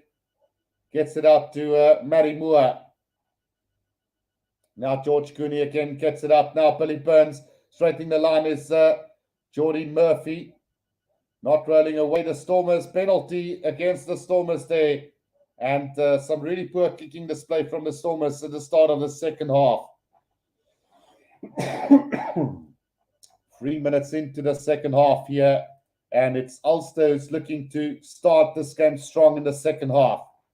The kick from Billy Burns to the corner. Going to find touch around 15 meters out from the Stormers try line. Barry asking, who do you think is going to win, Guru? So I do believe that the Stormers might pull this one off. Hopefully. Let's hope they can.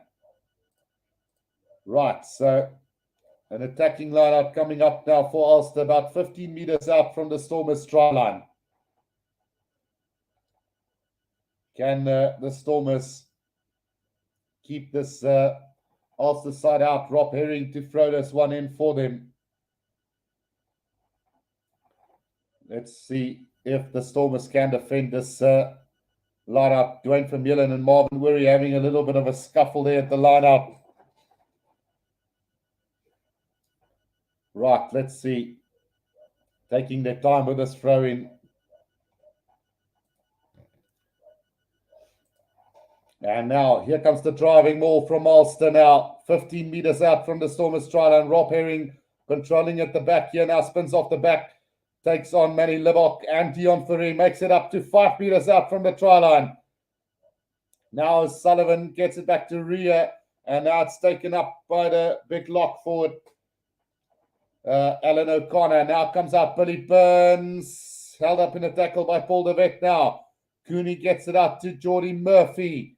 Geordie Murphy about 4 meters out from the Stormers try line now. O'Sullivan at loose head prop again. Good defense from Marvin Wurry. Now Alan O'Connor again. 5 meters out. George Cooney gets it out to Treadwell. Now just 4 meters out. This Ulster now.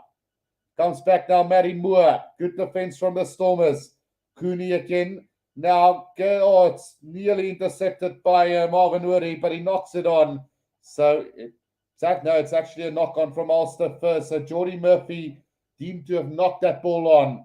So, it's going to be a Stormers scrum down here.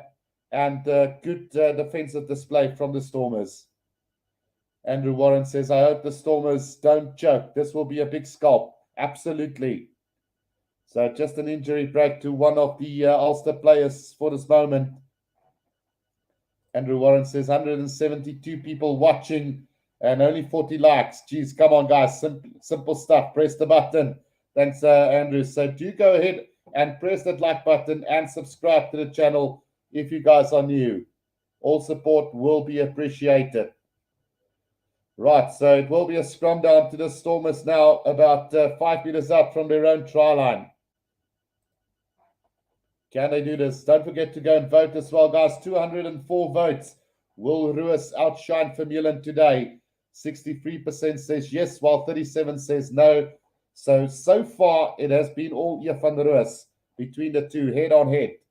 Stats prove that Ruas have been much more lively than Dwayne Vermeulen today.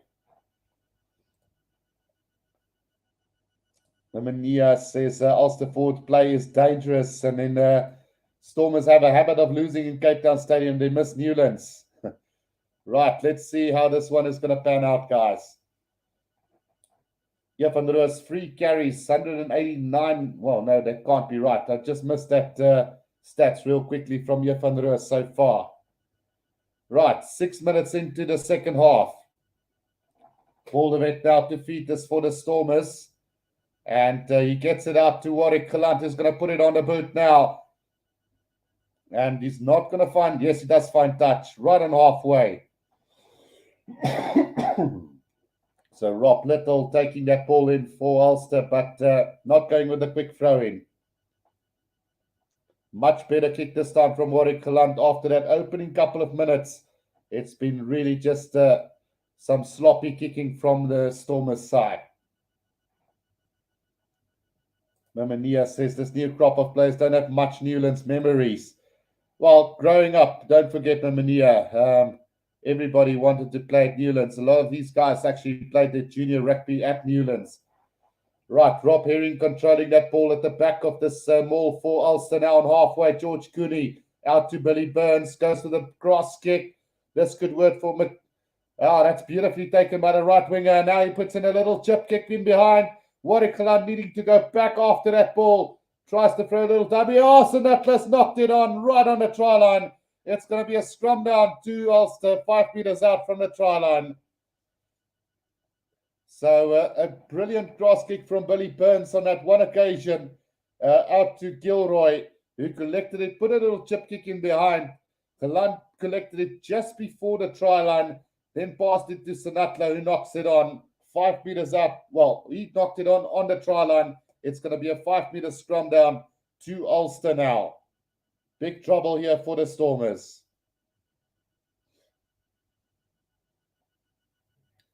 Nick Boyd says, I like if Ulster wins. So for those of you who didn't hear the bad news this morning, Gareth Mason from the YouTube channel G-Man, or Walking Tall, passed away this morning in the early hours. So again, condolences to the family. A great YouTuber and a great person. Inspires so many people, but yeah, unfortunately, this happened this morning. So, yeah, strength and spirit to the family, and strong times ahead. Barry Green says, Dom Yusanatla. How high is the chances of a yellow? Not at this stage, Eric. So here they come now. Big scrum from the Storms. Dwayne Vermeulen picks up off the back. Tackle by Arends van Rijn. Push back in the tackle as well. And it looks like the Stormers have got this ball now. Yes, they have stolen this one. Paul de Wet now waiting for this one. And it now comes back to Muddy Libok, who puts it on the boot. The kick downfield, not going to find touch into the hands of Mcelroy. Now out to Lowry. Lowry's going to try and straighten the line. Up over the 10-meter line. Ball spills out the back door. Penalty against the Stormers. Right in the middle of the field. Ruanel penalized there. And, yeah, it's such a bad error there from Ruanel. Just discipline letting them down at the moment.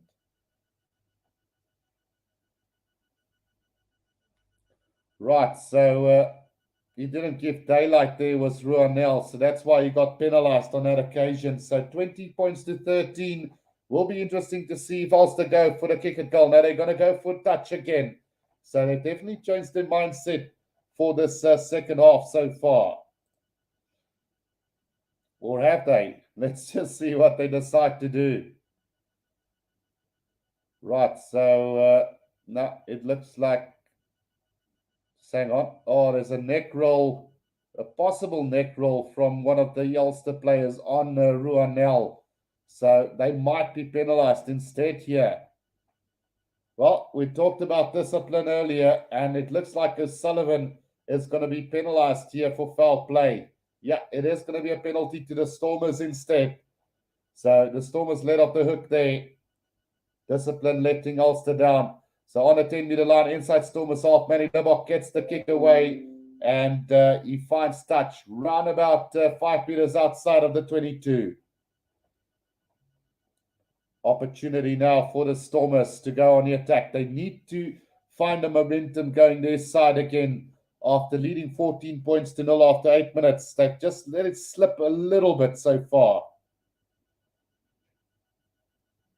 Right, Chad Solomon with the throw in now. 30 minutes left.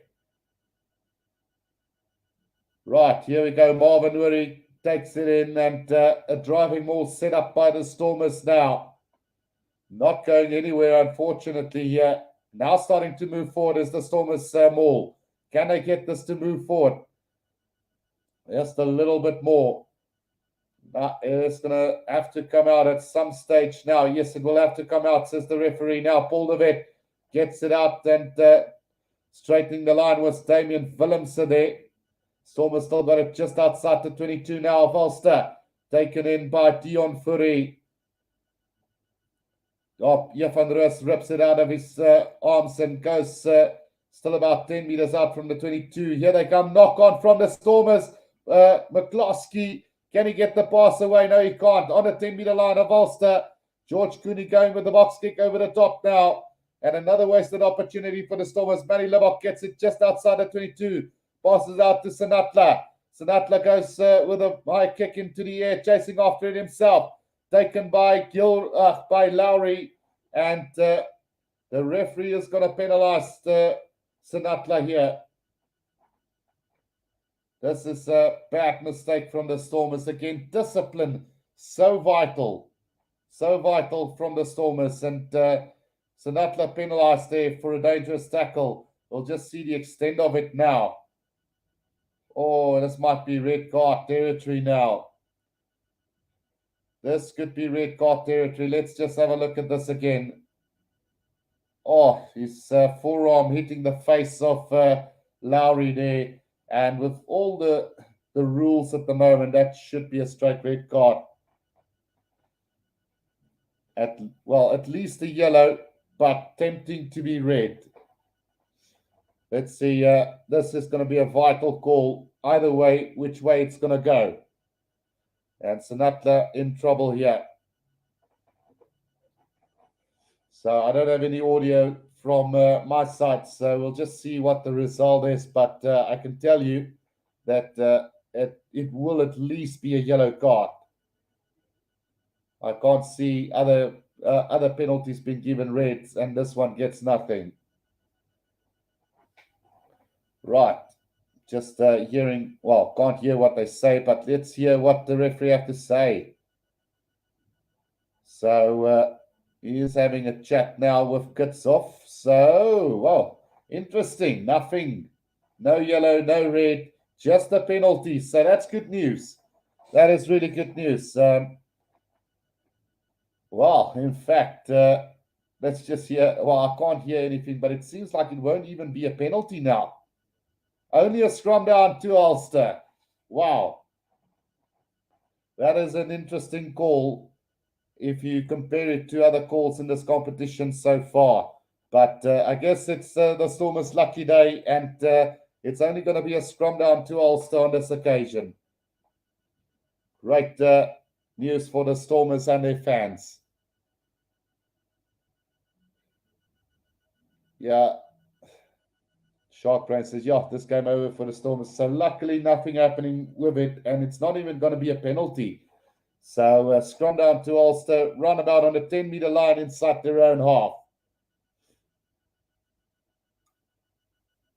Right, George Cooney to feed this ball into the scrum.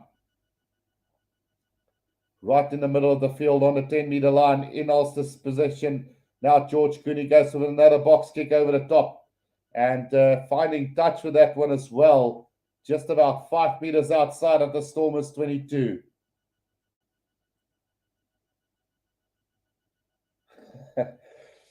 Sharkbrain says, wow, I was about to cash out on Betway. How lucky are Stormers? Terrible kicking from the Stormers. You can't give Mcelroy a chance, says David Perry, which I agree completely. So Stormers line up now 5 meters outside of their own 22. Right, Marvin Weary taking it up now. Paul de Wet, out it goes to Manny Libok, who puts it on the boot again, straight into the hands of replacement on the field now for him. Number 23 is Ethan Mcelroy, who goes high up into the air, collected this time by Paul de Wet, gets it out to Chad Solomon. Now Stephen Kitsoff out to Paul de Wet again, change of direction. Here van der Roos straightening the line up to the 10-meter line they go. Now needs support. Paul de Wet gets it out to Manny Libok. Libok puts in a little grubber kick in behind, collected beautifully by Ulster, but it is going to be, let's see what the referee have to say. We are going back for something here. Penalty to the Stormers between the 10 and the halfway line in the middle of the field. So interesting to see offside there from the Ulster side. This Chiva Diamani comes on for Erns van der Rijn, which had a really good game. Not so flashy, but he's done the hard work. Right, so the Stormers are going to have a shot at goal here. Like I say, right in the middle of the field, round about between the 10 and the halfway line. So, yeah, player offside there, not retreating, and that's what the call was for. So the Stormers now having an opportunity to extend this lead to 10 points again. Manny Libok has been good with the kicking boot so far. So let's see if he can get another one here for the Stormers. 20 points to 13 currently, and this kick could put them into a 10-point lead again. Manny Libok now 25 minutes left in this game, and a vitally important kick for him as well.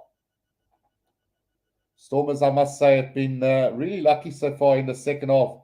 They've been kicking really poorly, and their discipline has been really poor at times as well. So that kick goes over. So 23 points to 13. And that is a good decision from the Stormers, I would say. Sharkbrain says to all your captains, if you know your fly-off can't kick, please go for the corner. Right, another replacement on now for the Stormers here. And let's just see who's going off. Can't quite make out who's on the field there. But, yeah, Reed is on for O'Sullivan as well for Ulster. So here we come again now. Warwick Galant from the 22 kicks this downfield straight into the hands of Mcelroy now. Up to between the 10 and the halfway line inside Stormers half. Stormers need to kick better. George Cooney gets it out to Treadwell now. The lock forward of Ulster just up over halfway now. Reed just securing that ball for them. And the box kick over the top again from George Cooney, collected by Warwick Kalant. This time round tackled by Rob Herring. And over that ball quickly was Ulster. And they win the penalty on the ground. Holding on by the Stormers just outside the 22. And the Stormers might have to defend again. This time Dwayne Vermeulen winning that penalty on the ground for the Ulster side. So that's another point to Dwayne. Nick Boyd says SA teams always get the decisions against the Irish teams. Right, so they're kicking to the corner again here as Ulster. So they've given away a couple of kickable penalties so far, at least 9 points going a begging for Ulster in this one. But how big was that steal from Dwayne Vermeulen as well? Sharkbrain says Stormers are a 70-minute team. Right, here comes the driving ball now from the Stormers, from Ulster. And it's McCloskey straightening the line. Oh, he beats the 2-3 defenders and just scores the try under the post for Ulster. That is really poor defense from the Stormers. Talked about him earlier before the game, how strong runner he is and difficult to bring down. And Stuart McCloskey has brought the magic to Ulster now. Yeah, beat Manny Libbok, beat Leland Sass, and beat another one which I couldn't see the number, but 3 defenders beaten on that occasion. Oh, he beat Chad Solomon and Andre Smith to the try line. So 3 defenders beaten for that try from McCloskey. This is going to come down to the wire, 23 points to 18. So after a 14-point lead after 8 minutes, it is now going to be just a 3-point lead for the Stormers going into the last 22 minutes of this game. Memania says bad defense, bad tackling. Here comes Ulster now, says Sharks Brain. Andre Warren says, come on, Stormers. So 23 points to 20 it is now with 22 minutes to go in this game. Important that the Stormers win this game. Mutsuba says, Sharks with all the mafia money, not good enough. I knew it. Stormers are choking again. Aye, says Sharks Brain. So 23 points to 20 with 20 minutes to go. Andre Warren says Stormers deserve to lose this one, I'm afraid. Yeah, if they don't change the tactics drastically in this last 20 minutes, I can only see one team winning this one. Manny Libbok now with the restart. Kotze also on for Solomon. Right, taken in by Ulster now inside their own 22. George Cooney just waiting for this ball. Gets it out to Ria. Support play by Herring and Reed on that occasion.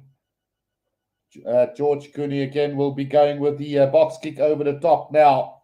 From inside his own 22. That one not going to find touch into the hands of Warwick Kalan. Tackled by Mcelroy. Now us right on halfway is the Stormers now. Herschel Yankees also on the field now. Van der Rust takes 2 defenders with him up over the halfway line, but he gets penalized for rolling on the ground. So another penalty this time to Ulster, and Van der Rust is absolutely furious with the referee there. But nothing wrong with the call from the referee. He did definitely roll on the ground. Right, so Billy Burns now to kick this downfield again for Ulster. And the Stormers will have to work on their discipline now. Touch found between the 10 and the halfway line inside the Stormers half. So we'll see where this one goes from here. On the 10-meter line inside Stormers half now. And throw-in taken by Ulster. Here they come again. Billy Burns out to McCloskey. Long gun up past Mcelroy. Now Lowry. Out it goes to Rob Little. But he goes with a little kick over the top. Collected by Manny Libbok. Just outside the 22. Turnover ball for Ulster again. How vital is this turnover now? George Cooney out to Billy Burns. Gets it out to O'Connor. Back to McCloskey now. McCloskey, he's going to straighten the line. Takes it up to the 22-meter line out to Dwayne Vermeulen. Back in the inside to Treadwell. Now just 10 meters out from the try line here. And we are coming back for another penalty to Ulster now. We are going to come back. Let's just see where this penalty's at. But the Stormers are letting themselves down at the moment. Let's have a look here. High tackle from Achieva Diamani. So definitely going to be a kickable penalty here for Ulster. There's 19 minutes left in this one. 19 minutes left. And will Ulster go for goal from here? They haven't been going for goal since, basically from the first half, basically. And decision time now for them. Will they level the scores or will they go for glory and take the lead in this one? Just outside the 22, about 20 meters infield on the right-hand touchline. This is a chance now for Ulster. What will they decide to do? There's just a little injury break at the moment to one of the Ulster players.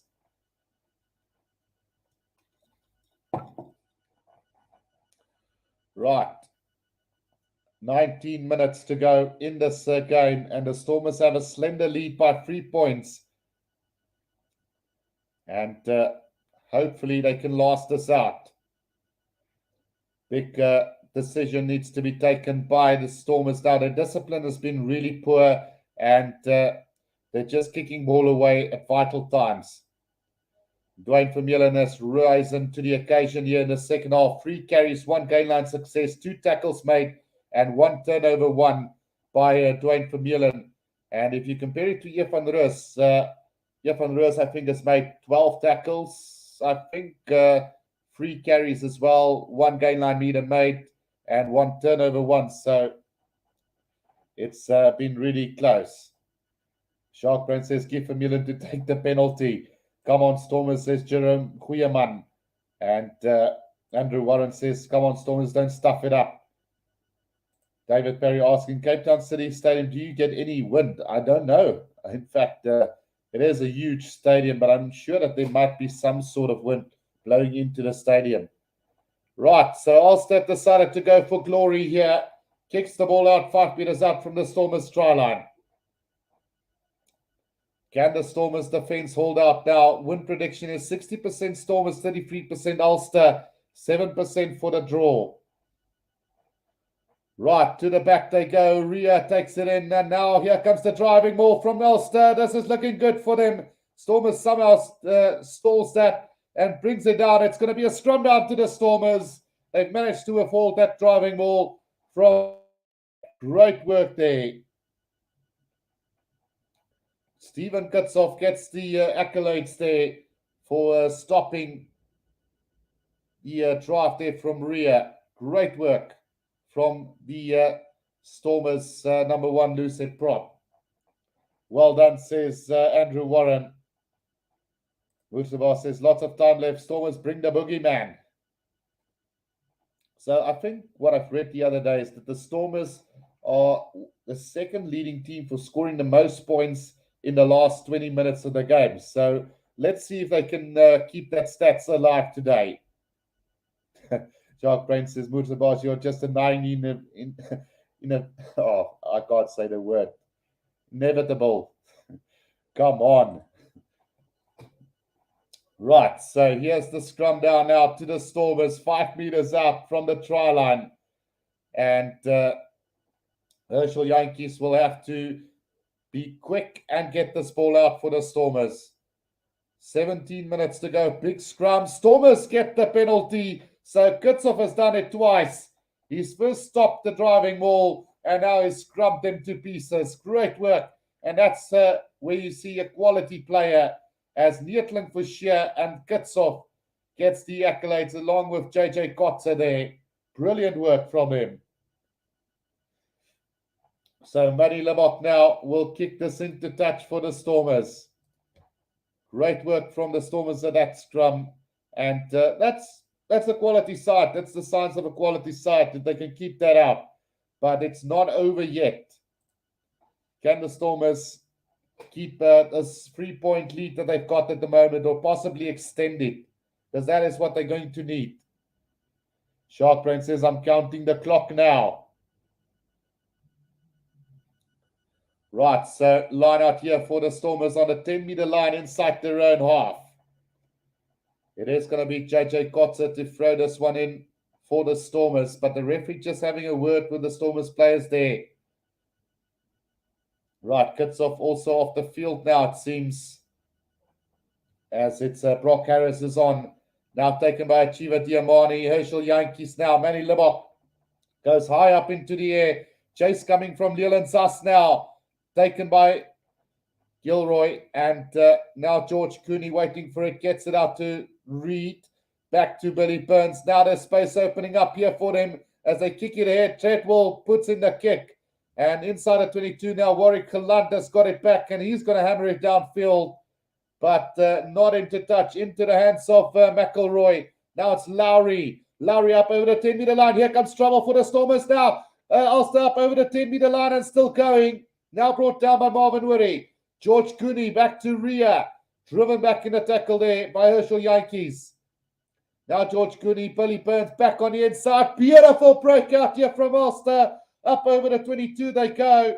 5 meters inside Stormers 22. But a penalty to the Stormers, and it's Jeff van der Roos who wins it on the ground. Brilliant work from Jeff van der Roos again, not releasing from Ulster, and the Stormers are surviving at the moment. Wow. There's still 14 minutes left in this game, and it's going to come down to the wire. Manny Lebok to put this one into touch now. Great breakout from Ulster there, and it all started with Lowry there.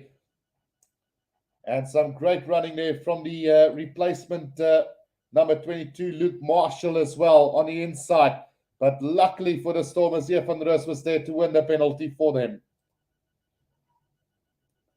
Right, so with 14 minutes to go in this one, it can go either way. 11 penalties conceded by the Stormers, 10 by Ulster. Line out throw now, JJ Kotze, just inside Ulster's half. Right, important throw in here for the Stormers. They need to take the momentum to their side at the moment. Taken by Marvin Woody now. Here comes the driving ball from the Stormers. Kotze in control of that ball at the back, but he needs to get it out. There's a risk of losing this ball if they're going to force it too much. Up to the 10-meter line now comes the Stormers. They are controlling that ball at the back. Andre Smith has got it. Now Herschel Yankees waiting for it. It's going to go down. And the ball will come back to the Stormers side though. Is there a penalty advantage coming for the Stormers? No, the box kick over top from Herschel Yankees. Sinatlas chasing after it. Jeff van der Roos picks it up. Right on the 22-meter line is the Stormers now. Herschel Yankees, nearly demolished Diamani there with that, or Pocamelo with that throw, I think. Now they come back and the drive comes again from the Stormers right on the 22-meter line. Manny Lebok behind Damien Willemse. He needs to make ground again up to the 10-meter line for the Stormers now inside Ulster's half. Herschel Yankees back to Jeff van der Roos. Good tackle this time from Maria on him on the 10-meter line. Now Lebok. Back it comes to Pocamelo, who takes it up for the Stormers. Now Jeff van der Roos again. Tackled by Ria again on the 10-meter line. Ball spills out the back now. Herschel Yankees going with a box kick over the top. But straight into the hands of Little, who's going to kick it downfield and find touch for Ulster right on halfway. Sloppy from the Stormers. Sharkbrain says this ref is just waiting for the Stormers to make a mistake. How did the Stormers mess up that penalty? Did they miss the touch? No, they did find a touch, but it was just over halfway that they got the penalty to. Basically, they got it on the inside the 22 and kicked it up over the halfway line. But, yeah, they're just not able to capitalize. Too many loose balls at the moment by the Stormers. Right, 23-20 it is. 12 minutes to go in this game, and it's anybody's at the moment. Line up to the Stormers right on halfway. Saki Bofa says, Guru, great commentary. Thanks, Saki. So on halfway now, JJ Kotzer to throw this one in for the Stormers. Good to see the spectators back at the stadium. And Cape Town or Stormers supporters have always been lively. Thanks, Anya Smith as well. Right, so here we come now after this little injury break here again. The Stormers with the throw-in. JJ Kotzer now to get this in for the Stormers. Stormers look a little bit tired, I must admit. Stormers have had 9 line-out wins and 1 loss at line-out so far. Right, here comes the throw-in taken by Achiva Diamani now on halfway. The driving maul formed by the Stormers. Good work here from him. Just controlling this as they start to slowly move forward as the Stormers side. Momentum might be shifting just a little bit again. Now Herschel in front of the kicker was Sanata Shirley. Referee says play on, and that ball bounces straight into the hands of McCloskey. Here comes Ulster on a counter-attack now. This is trouble for the Stormers now. Up to the halfway line goes Mcelroy now. Up to the 10-meter line for Ulster. Now George Cooney. Back it comes to Billy Burns. Straightening the line is the big prop forward. Stormers defense holding out at the moment now. Burns again. McCloskey gets it out to Treadwell. Treadwell beats one defender. Put in another little kick. He kicks a lot for a big lock forward. But it runs into touch. Quickly thrown in by the Stormers now. Matty Lebok is going to kick this downfield, looking for touch, and is going to find it between the 10 and the 22 of Ulster. Line out to Ulster. But, geez, I've noticed this lock forward Treadwell kicking about 3 times in this game, which is very unusual for a big lad like him. Andrew Warren says, I am not liking the sound of this. Defending Tyres Stormers at the moment. So Stewart is on for Ulster as well. So let's see how this one is going to go. There's about 10 minutes to go in this one. Here comes the driving maul from Ulster, but it's going to be a penalty to Ulster.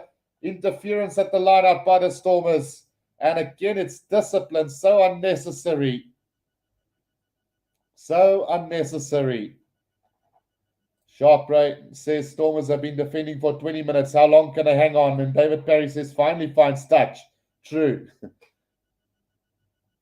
Right, the kick goes into touch. Roundabout on the halfway line here for Ulster.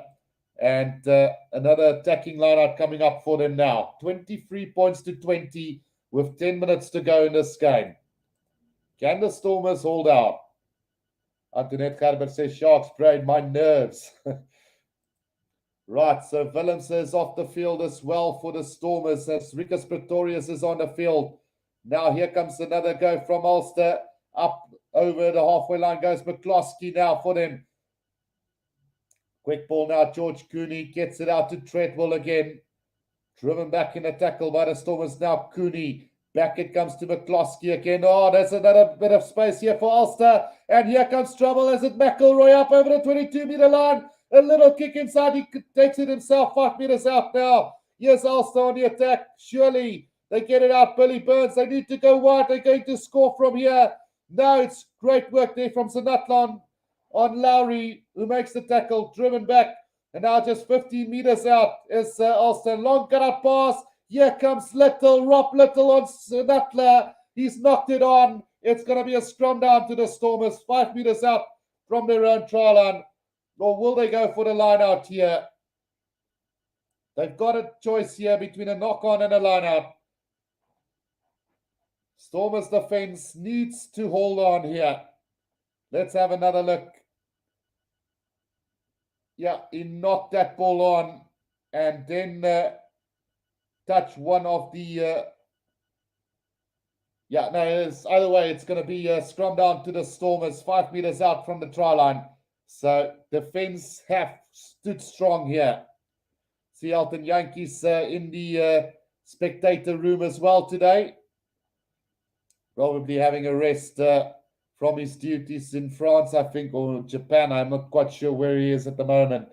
David Barry says, great defending. Anthony Williams says, great calm. Thanks, Anthony. Yeah, this is going to be a tight one here for the Stormers now, as Ulster with the momentum here. Stormers probably won't get a lot of distance on this clearance kick, and Ulster will probably want to attack again. Shark Brain says the rugby gods are siding with the Stormers today. Guru, great work. Feels like I'm there. Thanks. Thanks, David. Right, big scrum here. Can the Stormers get another penalty? No, says the referee. We're going to have a reset scrum here. So the Stormers are looking to milk a penalty from this. And if they can succeed with that, then it will be a lot better. But to just clear this ball from where they are now, it is going to definitely be Ulster on the attack real soon. So either way, they need to try and get a penalty from this scrum down. Nick Boyd says, come on, Ulster. Andrew Stewart Neum says, best commentary on YouTube. Thank you, Andrew. And then another slow and trick. Well done, G. He has taken a break to play some rugby in Japan, says Andrew Warren. Right, Herschel Yankees now with a feed to the scrum. Can the Stormers get a penalty from this one? Big scrum coming up. Stormers are shaping this up. This is going sideways. So they win a penalty here as the Stormers. That is a big one. And you can see what it means to Neutling for sure. And Brock Harris has definitely done the work there for the Stormers. Penalty to the Stormers, 5 meters from their own try line. 6 minutes to go in this one. And it's going to come down to the wire. Shark Red says Mutabar has been quiet the last 30 minutes. And Andrew Warren says yes. So, yeah, can Manny Lebok put this into touch for the Stormers? And where is he going to find touch? He's going to find touch. Oh, it's not a lot of distance, mate, between the 10 and the 22. But at least it gives the Stormers a bit of breathing space. Bit of breathing space here for the Stormers. But I'm guessing that they will have to go up high into the air or do the box kick in or put at least Ulster back into their own territory. But they need to be spot on with it. Right, JJ Kotzer now with a throw in to this line out. Finds Andre Smith. Herschel Yankees now gets it out to Libok again, who kicks it downfield. Now the defense needs to be solid. Discipline needs to be solid. It's going to be Little who kicks it downfield for Ulster now. Taken beautifully by Warwick Clunt up to the 10-meter line inside his own half. Going for the 50-22 kick here. Not going to find it. Finds the Ulster player. Here comes Lowry now. Lowry makes it up to the 10-meter line and a penalty to Ulster for a dangerous tackle. Achieva Diamani penalised there. And a chance now for Ulster with 4 minutes to go. 4 minutes to go. It's going to be Billy Burns to put this into touch for Ulster. And he's going to find touch. Let's see where it goes out. It's a massive kick from Billy Burns. And let's just see where it finds touch. I think it's close inside the 22 of the Stormers. Right, another replacement on the field there for them is David Shanahan on for them as well now. 4 minutes to go. 5 meters inside the 22 of the Stormers now. Let's see if the Stormers can do it one more time to hold out this defense in the defensive zone. Carney also on for Treadwell now. So Stormers trying to disrupt this line out, but the referee having none of it. 3.5 minutes to go. Throw-in coming for Ulster now. 5 meters inside the 22 of the Stormers. And any mistake now could be costly for the Stormers side. Sharkbrain says, give the ball to Jeff van der Rus. Right, here comes the throw-in from Ulster now. 5 meters inside the 22. And again, there's a disruption there. What is the referee doing? Right, here they come. And a throw-in finally taken by Ulster. Here comes the driving maul now from Ulster. Stormers needs to be careful not to come in from the side. Andre Smith needs to be very careful now. Still controlled by Ulster. 5 meters inside the 22 of the Stormers now. It is going to come out for Ulster. Now there's a little breakout here from the replacement hooker. Almost 5 meters out now. It's Shannon. No, great work there from Ulster. Just a meter short of the try line now. Shanahan gets it out to the big boys. Tried to slide in over the line. Just held up by the Stormers now. Another pick up and go. There's the try for Ulster. And the Stormers unfortunately couldn't hold out there. Try time to Ulster. And there will be about a minute left in this game after this conversion.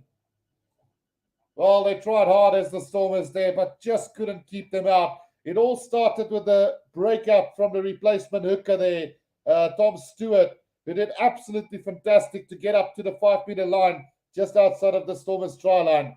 And unfortunately, it just so happens that Ulster will get the last say in this game, it seems. No cover defense there as the replacement prop forward gets the try for them.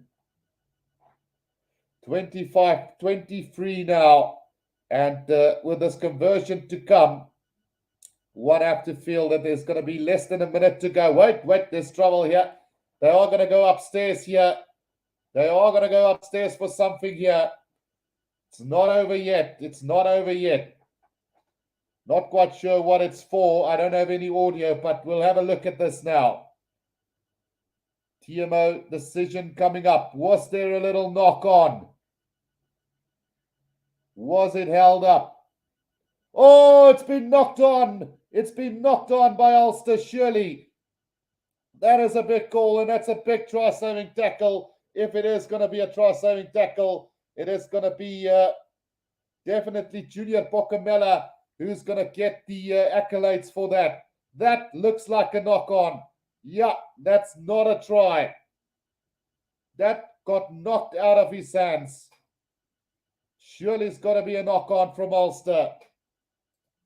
They could always claim and say that it might have been knocked backwards and then dotted down. But I personally would have said, according to the rules that we know, that should be a knock-on. Yeah, that must be a knock-on, surely. It got knocked out of his hands. Only argument that they might have is that it got knocked out of his hands by Junior Pokamela and went backwards and he dotted it down anyway. And I think that might be what the call is going to be as well. Oh, this is going to be fine margins. Fine margins. I would give it to the Stormers just for the defensive efforts in this game today. That should be a knock-on, no try. Surely that's got to be a knock-on. Big call coming up as Alan O'Connor is trying to persuade a referee to give this try. What influence will Alan O'Connor have on the referee? But it's down to the TMO. He is going to give the try, says Das X. Well, either way, I don't think it's a try, but we'll see what the TMO decides here. So, it's not going to be a try. It's not going to be a try. It looks like it's not going to be a try. Yeah, we are going to go back. Let's see. Yeah, there we go. No try from Ulster. It's a knock-on by the replacement prop forward, and the Stormers will have to scrum. Stormers will have to scrum with a minute to go. With about a minute and a half to go in this one. Defensive scrum coming up for the Stormers now. Defensive scrum coming up for them now. This is big. Alan O'Connor still complaining with the referee. A minute and a half to go. Oh, has he turned around and given a penalty here as the referee? Now, it is going to be a scrum down to the Stormers. I've never seen players complain that much about the try not being given. Right, so what is going on? They're having are they going to have another look at something here? Can't believe it. How influential Has this guy been on the referee here, Alan O'Connor? We'll have to wait and see. Even my daughter's crying in the next room over this. Right. Still a minute and a half to go. What is the decision going to be? Don't know if the try has not been awarded or been awarded or what is going on here, but what are they looking at now? How many times do you have to look at this to award the try or not award a try? Like I said, the only two things that could probably be, one thing that can be against the Stormers here is that they could argue and say that Pokamela knocked the ball out of the player's hands and it went back. Well, it basically got knocked forward then by the Stormers and it got dotted down by them, or he knocked it on and it stacked. There you go. That's a knock on. Or you could argue and say it's straight down, but I don't know. It's a big call. It's a big call. I don't want to be the TMO either way for this one. As you can see there, it never went forward. That's the argument that they can have. That's the argument they can have and say that it's never gone forward. It's just got knocked down. But I think in any reasonable situation, that would be deemed a knock on. Right, so still Alan O'Connor speaking with the referee, but the decision is going to stand and the Stormers are going to have the scrum here. Scrum down to the Stormers, and yeah, it is what it is. Scrum down to the Stormers here, 5 meters out from their own try line. Will we see a massive scrum from Ulster maybe out of revenge here? But 23-20 it is. And with a minute and a half to go, the Stormers now just have to defend this. They need to try and get another penalty from here. They've done it on the 2 previous occasions, but this Ulster side is fired up now. Herschel Yankees with a feed here, and this is a solid scrum. No way there's going to be a penalty from this one. Oh, now they start to move it. Here they come. There's the penalty to the Stormers. And Ulster players are furious with the referee again, but great penalty window on the ground, well, from the scrum again from the Stormers, and with a minute to go in this one, the Stormers just need to kick this out, regain possession, and kick it out again. How hard can it be? Right, Manny Libbok to kick this into touch. 30 seconds left in this game.